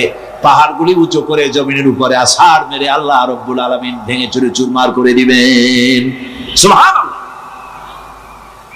ওয়া তাকুনুল জিবালু কালইনিল মানফুস। পাহাড়গুলো পেঁজা ধোনা তুলার মতো করে উড়িয়ে দেওয়া হবে। আলহামদুলিল্লাহ, আলহামদুলিল্লাহ। আল্লাহ পাকের শুকরিয়া আদায় করছি। আল্লাহ পাক আমাদেরকে কোরআন শোনার তৌফিক দান করেছেন, আলহামদুলিল্লাহ। আচ্ছা, আপনারা বলেন তো, জেন, দুষ্ট জেন আর ভূত প্রেতে যদি আসর করে, তাহলে কোরআন শরীফের কোন আয়াত পড়তে হয়? জি, ওলামারা বলেন না, আয়াতুল কুরসি। কোনটা পড়তে হয়? বলেন কোনটা? চট্টগ্রাম তাফসীর মাহফিল উপলক্ষেও কিছুটা ভূত প্রেতের আসর হইছে। এই ভূত প্রেতের আসর থেকে রক্ষা করার জন্য সকলে আমার সাথে পড়েন যথারীতি। আউযু বিল্লাহি মিনাশ শাইতানির রাজীম। বিসমিল্লাহির রাহমানির রাহিম। আল্লাহু লা ইলাহা ইল্লা হুয়াল হাইয়ুল কাইয়্যুম। লা তাখুযুহু সিনাতুন ওয়ালা নাওম। লাহু মা ফিস সামাওয়াতি ওয়া মা ফিল আরদ।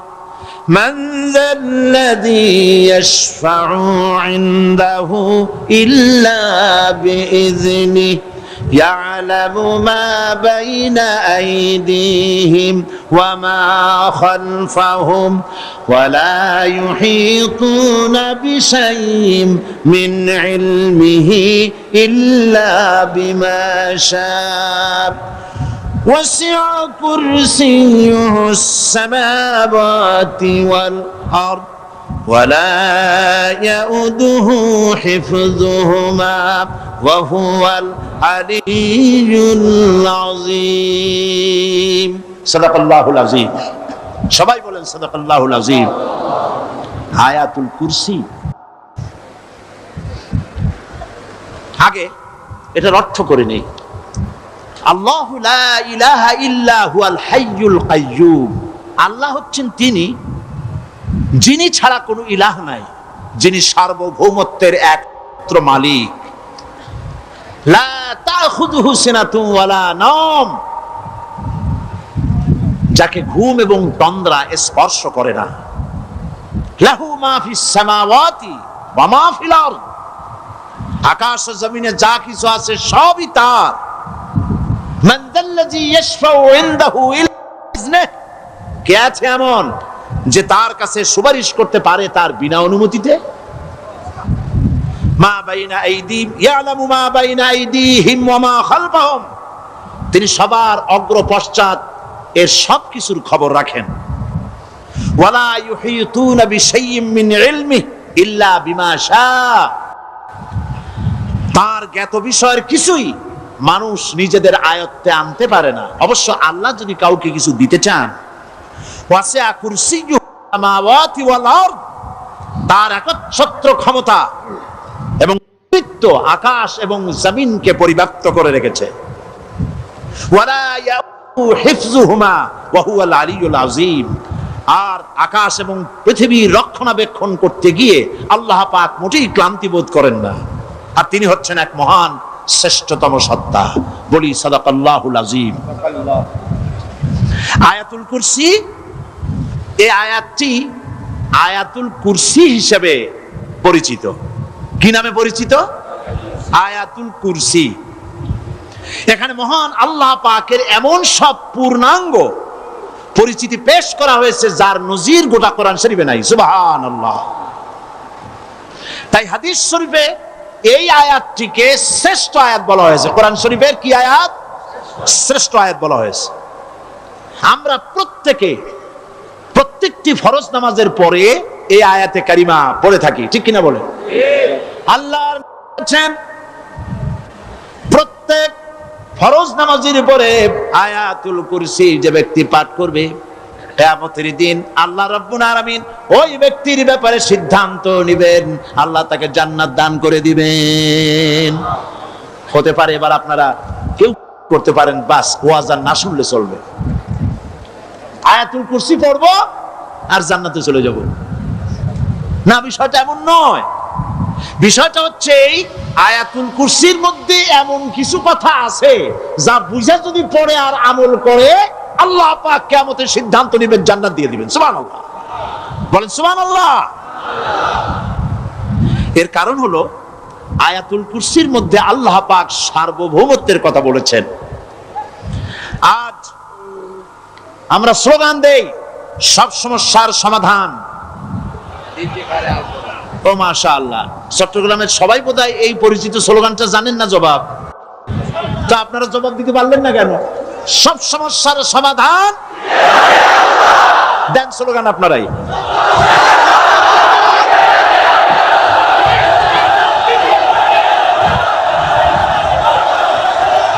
এটা শুধু স্লোগান নয়, সব সমস্যার সমাধান দিতে পারে আল কোরআন। এটা শুধু স্লোগান নয়, এটাই বাস্তবতা, এটাই বাস্তব সত্য। আয়াতুল কুরসির মধ্যে রয়েছে একটি জটিল সমস্যার সমাধান, যাকে সহজ কথায় বলা যায় গদি সমস্যার সমাধান। কুরসি মানে হলো গদি। আজকাল গদি নিয়ে কি হচ্ছে টের পাচ্ছে না ভাই? এই গদি নিয়ে টানাটানি হচ্ছে পৃথিবীর সর্বত্র। সার্বভৌমত্বের মালিক কে হবে? এটা তো আপনারা বলতেছেন, কিন্তু যারা কোরআন জানে না তারা বলে সার্বভৌমত্বের মালিক জনগণ। দেখেন না, ওরা বলে সকল ক্ষমতার উৎস জনগণ। তারা বলে, নেতা নেত্রীরা বলেন সকল ক্ষমতার উৎস, বল না কেন উৎস জনগণ। এই কথাটা হলো আসলে ভোটারদেরকে পাম্পট্টি দেওয়া, আপনাদেরকে ফুলাইয়া ডানলপ টায়ার বানায়। আপনারা খুব খুশি হবেন সমস্ত ক্ষমতার উৎস তাহলে আমরা। আরে বাবারা, তোমরা সকল ক্ষমতার উৎস যার পেট ভরা ময়লা, নাকের মধ্যে ছাতা, দাঁতে ছাতা, তুমি হবা সকল ক্ষমতার উৎস। আহার, ক্ষমতার ঠেলায় একটা সাপ দেখলে ভয়তে সিট হয়ে পড়ো, সাইকেলের টায়ার বাস্ট হলে হার্ট ফেল করে। সকল ক্ষমতার উৎস, সকল ক্ষমতার উৎস জনগণ, এই কথা বলা কবিরা গুনাহ, এই কথা বিশ্বাস করা হারাম, এই কথা বিশ্বাস করা শিরক। কারণ সকল ক্ষমতার উৎস জনগণ এই কথা যদি বলা হয় তাহলে কোরআনে কারীমের সাথে কন্ট্রাডিকশন হয়, সাংঘর্ষিক। আল্লাহ পাক কি বলেছেন? আল্লাহ পাক বলেছেন আন্নাল কুওয়াতা লিল্লাহি জামিআ। বলেন আন্নাল কুওয়াতা লিল্লাহি জামিআ। আমার আল্লাহ রাব্বুল আলামিন বলেন, জেনে রাখো নিঃসন্দেহে সকল ক্ষমতার উৎস কেবলমাত্র আল্লাহ রাব্বুল আলামিন। সকল ক্ষমতার উৎস কে?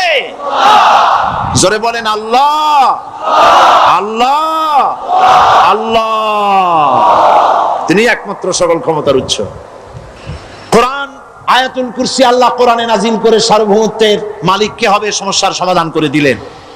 রাসূল করিম সাল্লাল্লাহু আলাইহি সাল্লাম মানুষের সার্বভৌমত্ব খতম করে মদিনায় আল্লাহর সার্বভৌমত্ব কায়েম করে তিনি একটি রাষ্ট্র কায়েম করলেন। মদিনার রাষ্ট্রের সার্বভৌমত্বের মালিক কে ছিলেন? আল্লাহ। জোরে বলেন, কে ছিলেন? আল্লাহ। মানুষ তখন দেখতে পেল খোদাই সার্বভৌমত্বের ভিত্তিতে যে রাষ্ট্র গঠন হয় সেই রাষ্ট্র মানবতার জন্য কত কল্যাণকর হয়। সুবহানাল্লাহ বিহামদি। আয়াতুল কুরসিতে বলা হলো যে সার্বভৌমত্বের মালিক এই ক্ষমতাটাকে আরবিতে বলা হয় উলুহিয়াত। এই ক্ষমতাকে সার্বভৌমত্বের ক্ষমতাটাকে আরবিতে কি বলা হয়? উলুহিয়াত। আর যার হাতে এই ক্ষমতাটা থাকে তাহলে বলে ইলাহ, তাকে কি বলা হয়? আল্লাহ রাব্বুল আলামিন আয়াতুল কুরসির শুরুতে এই কথাটাই বলে দিলেন, আল্লাহু লা ইলাহা ইল্লা হুয়াল হাইয়ুল কাইয়্যুম। আল্লাহ হচ্ছেন তিনি যিনি ছাড়া কোনো ইলাহা নাই। তার মানে হলো সার্বভৌমত্বের একচ্ছত্র মালিকানা কার হাতে? চিৎকার দিয়ে বলুন, আল্লাহ রাব্বুল আলামিনের হাতে। সার্বভৌমত্বের এই ক্ষমতা হস্তান্তরযোগ্য নয়। আর সার্বভৌমত্বের মালিক যিনি হবেন তার শুরু থাকবে না, শেষও থাকবে না। এই কোয়ালিটি কার মধ্যে আছে? আল্লাহ পাকের মধ্যে। আল্লাহ পাক বললেন তিনি হচ্ছেন আল হাই আল কাইয়্যুম। তিনি হাইয়্যু, তিনি কাইয়্যুম। তিনি শাশ্বত, তিনি জাগ্রত, তিনি চিরস্থায়ী, যার শুরুও নাই, যার শেষও নাই। সুবহানাল্লাহ বিহামদি। এই সার্বভৌমত্বের মালিকানা নিয়ে যারা বসে আছে, যে কোনো মুহূর্তে তার হাত থেকে ক্ষমতা ছিনতাই হয়ে যেতে পারে, পারে কিনা? আর ঘুমায় থাকলে, সার্বভৌমত্বের মালিক দাবি করে যদি ঘুমায় থাকে, ততক্ষণ ভারপ্রাপ্ত বানাবে কারে?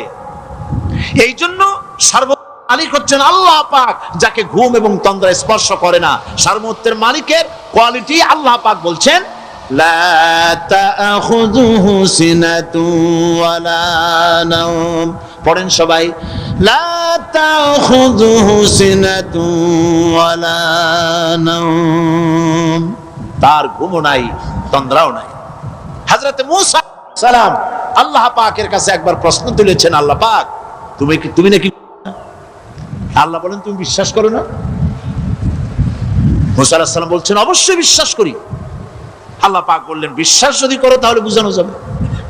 হযরত ইব্রাহিম আলাইহিস সালাম বলেছিলেন আল্লাহ পাকের কাছে, কাইফা রব্বি আরিনি কাইফা তুহিল মাউতা। হে রব, তুমি আমারে দেখাও কেমনে তুমি মৃত্যুকে জিন্দাকে মৃত্যু করো, মৃত্যুকে জিন্দা করো, একটু দেখাও আমারে। আল্লাহ পাক বললেন আওয়ালাম তুমিন, বিশ্বাস করো না? ইব্রাহিম আলাইহিস সালাম সঙ্গে সঙ্গে বললেন বালা। নাম বললেন না। বালা মানেও হ্যাঁ, নাম মানেও হ্যাঁ, কিন্তু একটু বেশ কম আছে। তিনি নাম না বলে বালা বললেন।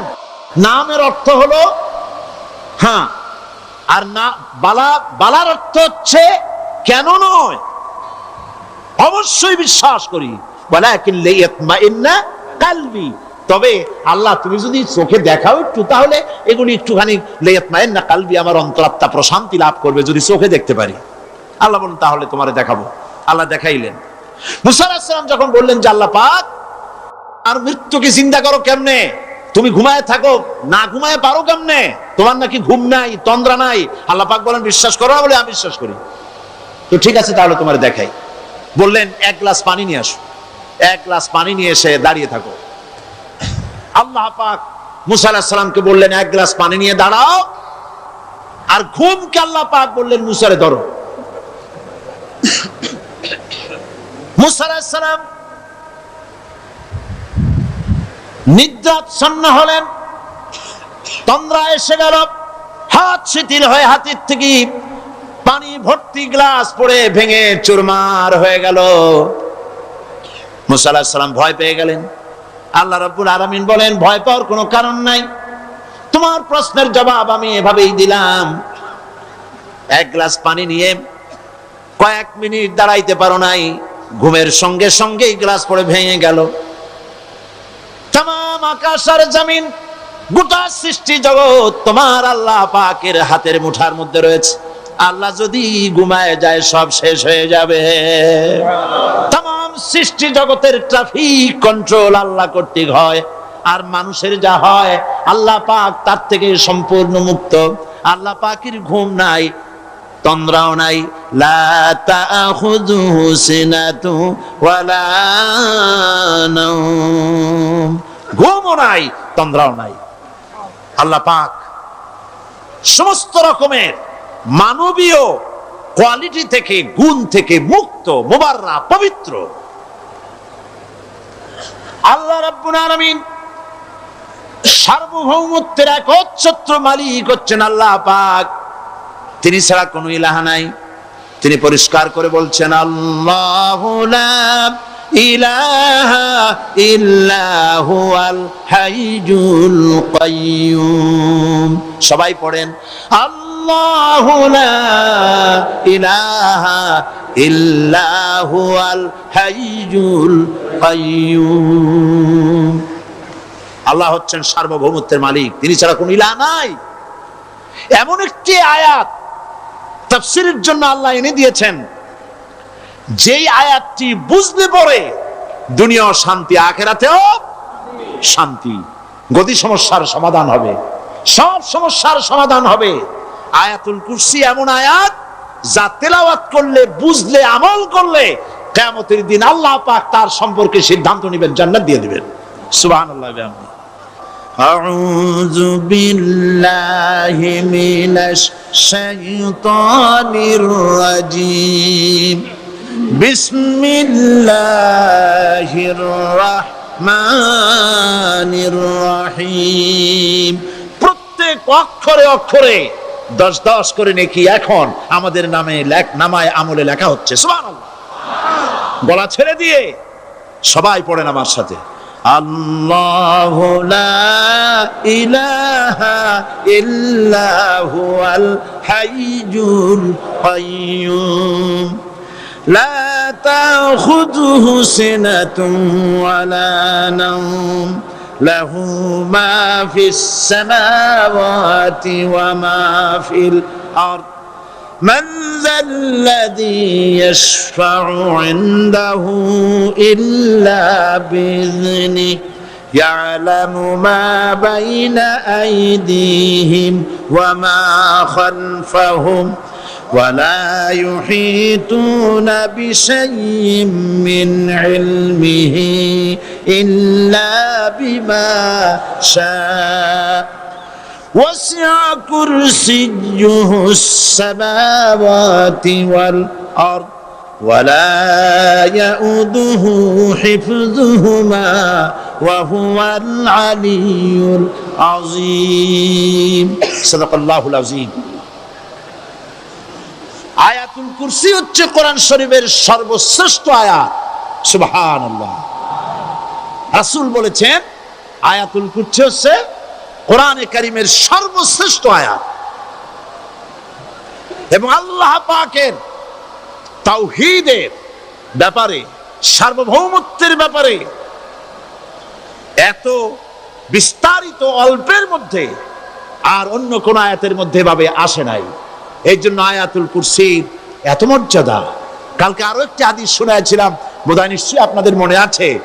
প্রত্যেক ফরজ নামাজের পরে আয়াতুল কুরসি যে একবার পড়বে, তেলাওয়াত করবে, কিয়ামতের দিন আল্লাহ পাক তার সম্পর্কে সিদ্ধান্ত নেবেন, তাকে জান্নাত দিয়ে দিবেন।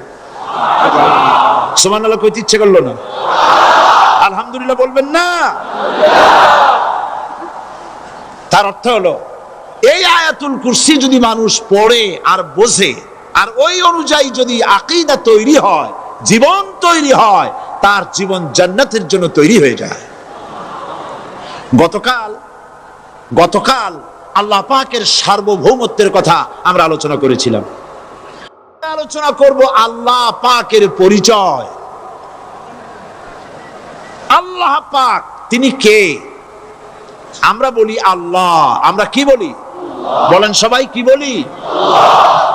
আমি অনেকবার আপনাদেরকে এই কথাটা বলেছি, বোধহয় নিশ্চয়ই মনে আছে। আল্লাহ, এই উচ্চারণটা আমাদের অনেকের হয় না, কেউ বলে না আল্লাহ। আল্লাহ পাকের উচ্চারণটা হচ্ছে, আল্লাহ পাকের নামকরণ হচ্ছে আল্লাহ। মুখটা একটু গোল হয়ে যাবে, বলেন আল্লাহ। আল্লাহ আল্লাহ। সুবহানাল্লাহ। পৃথিবীতে বিভিন্ন জাতি তার স্রষ্টাকে, তারা যাকে স্রষ্টা মনে করে বিভিন্ন নামে ডাকে। কেউ বলে ভগবান, কেউ বলে ঈশ্বর, কেউ বলে পরমেশ্বর, কেউ বলে বিধাতা, কেউ বলে গড। বিভিন্ন নামে লোকেরা এভাবে ডাকে। তো ভগবান বললে তার প্রতিশব্দে স্ত্রীলিঙ্গে কি আসে বলেন? ভগবতী। ঈশ্বর বললে স্ত্রীলিঙ্গে কি আসে? ঈশ্বরী। বিধাতা বললে তার স্ত্রীলিঙ্গে কি আসে? বিধাত্রী। গড এটার স্ত্রীলিঙ্গে আসলে কি হবে? তো প্রত্যেকটি তারা যে ভাষায় আল্লাহকে ডাকে, প্রত্যেকটি ভাষায় স্ত্রীলিঙ্গে একটি প্রতিশব্দ আসে। আল্লাহ এর স্ত্রীলিঙ্গে, এর প্রতিশব্দে আরেকটি শব্দ কি গোটা বিশ্ব খুঁজে পাওয়া যাবে? জোরে বলেন, যাবে? যাবে না। এবং অন্যান্য নামগুলি সন্ধি বিচ্ছেদ করলে অর্থই হবে না। গড এটাকে যদি উল্টায় বলা হয় তাহলে কি হয়ে যাবে? এবার দেখুন, আল্লাহ এই নাম, আল্লাহর পরিচয় কি? যদি বলা হয় যে আল্লাহর পরিচয় কি, শুধু আল্লাহ দিয়ে আল্লাহকে চেনা যাবে, আল্লাহকে চেনা যাবে। আল্লাহ রাব্বুল আলামিন বলছেন, আল্লাহু লা ইলাহা ইল্লা হুয়াল হাইয়ুল কাইয়্যুম। আল্লাহ হচ্ছেন তিনি যিনি ছাড়া কোনো ইলাহ নাই, মাবুদ নাই, উপাস্য নাই। সুবহানাল্লাহ। এখন আল্লাহর যদি প্রথম একটা অক্ষর আলিফ ছেড়ে দেওয়া হয় তাহলে থাকবে কি? লিল্লাহ। এই লিল্লাহ দিয়েও কেউ যদি আল্লাহর পরিচয় পেতে চায় তাহলে পেয়ে যাবে। আল্লাহ রাব্বুল আলামিন কোরআনে কারীমের ভিতরে শুধু লিল্লাহ দিয়েও আল্লাহকে চেনার ব্যবস্থা করেছেন। লিল্লাহি মা ফিস সামাওয়াতি ওয়া মা ফিল আরদ। আকাশ এবং জমিনের সার্বভৌমত্বের একচ্ছত্র মালিকানা কার? আল্লাহ পাকের। এখন লিল্লাহ থেকে একটা লাম ছেড়ে দেন, কি থাকবে? লাহু। এই লাহু দিয়েও আল্লাহর পরিচয় পাওয়া যাবে, যাবে না? কোরআন বলছে, লাহু মাকালিদুস সামাওয়াতি ওয়াল আরদি ইউবসিতুর রিজকা লিমান ইয়াশা। আকাশ এবং জমিনের রিজকের চাবিকাঠি আল্লাহ পাকের কাছে, যারে খুশি তিনি পর্যাপ্ত রিজেক তিনি দান করেন। সুবহানাল্লাহ। এবার লাহুর লাম ছেড়ে দেন, থাকবে কি? একটা অক্ষর। এই একটি অক্ষর দিয়ে আল্লাহ পাকের চেনা যাবে। ইন্নাহু হুয়াল গফুরুর রহিম। তিনি হচ্ছেন মহা ক্ষমাশীল, দয়াবান। আল্লাহর পরিচয় আল্লাহকে দিয়েই জানা যায়। আল্লাহর পরিচয় হচ্ছে তিনি এই আকাশ সৃষ্টি করেছেন, এই জমিন সৃষ্টি করেছেন, মানব গোষ্ঠীকে সৃষ্টি করেছেন। আকাশের স্রষ্টাকে, জমিনের স্রষ্টাকে, মানুষের স্রষ্টাকে আল্লাহ পাক। দেখুন, আল্লাহ পাক আকাশের স্রষ্টা, জমিনের স্রষ্টা, মানুষের স্রষ্টা। এই কথাকে ভুলিয়ে দেওয়ার জন্য, এই কথাটিকে ভুলিয়ে দেওয়ার জন্য আল্লাহকে অস্বীকার করছে এক শ্রেণীর লোকেরা। তারা বলছে দেয়ার ইজ নো গড, স্রষ্টা বলতে কেউ নাই। Unseen is nothing. আল্লাহ পাক কোরআনকে বোঝার জন্য, আল্লাহকে চেনার জন্য ব্যবস্থা করেছেন।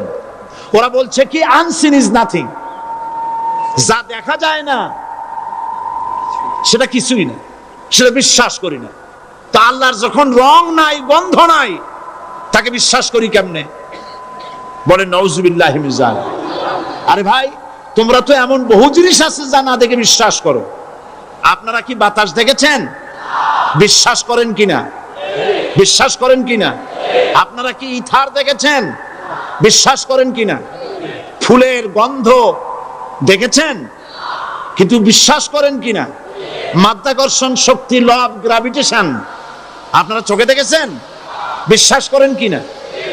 অনেক জিনিস এমন আছে যা আমরা চোখে দেখি না কিন্তু বিশ্বাস করি।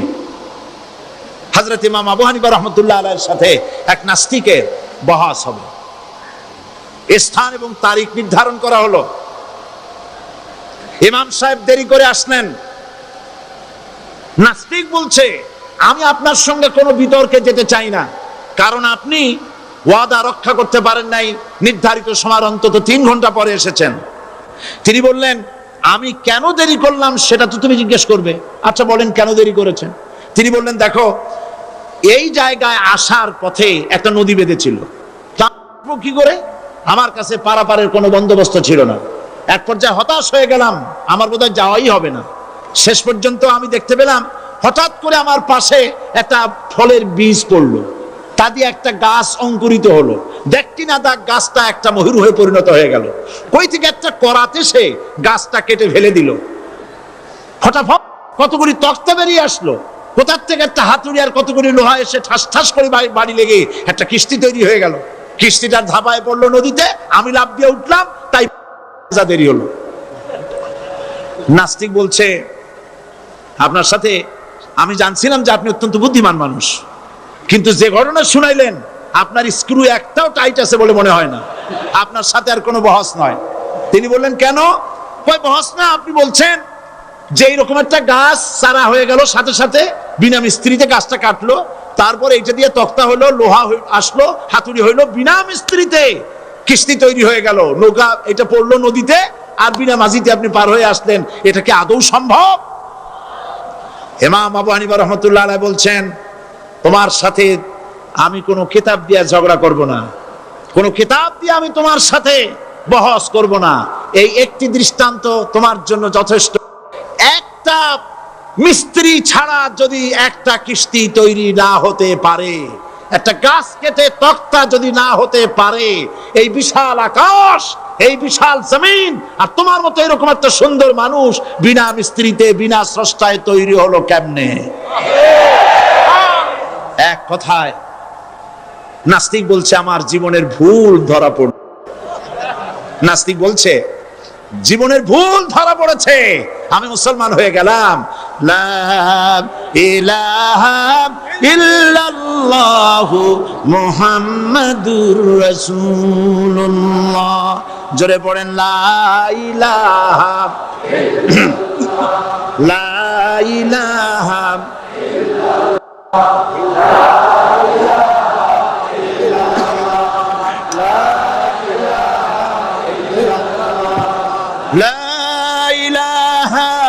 ইল্লাল্লাহু মুহাম্মাদুর রাসূলুল্লাহ।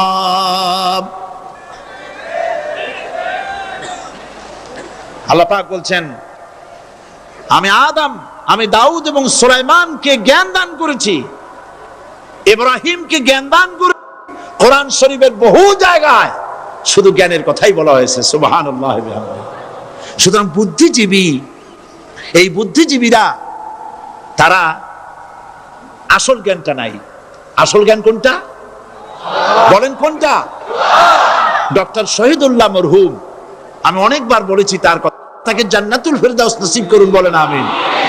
ডক্টর শহীদুল্লাহ মরহুম বলতেন তার লোকদেরকে যে তোমরা বিদেশ থেকে অনেক ডিগ্রি নামের আগে আনতে পারো, তোমরা পণ্ডিত, একথা আমি স্বীকার করি, কিন্তু কোরআন শরীফের জ্ঞান যদি না থাকে তাহলে পণ্ডিতের আগে আর একটা শব্দ বসবে, মূর্খ পণ্ডিত।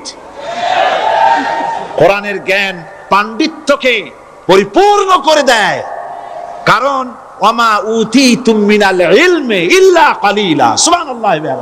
আল্লাহ পাক বলছেন, তোমাদেরকে সামান্যতম জ্ঞান দান করেছি। কতটুকুন জ্ঞান? কতটুকুন? সামান্যতম জ্ঞান দান করেছি। সুতরাং আল্লাহ পাক কোরআনের মধ্যে তার নিজের পরিচয় ছোট্ট একটি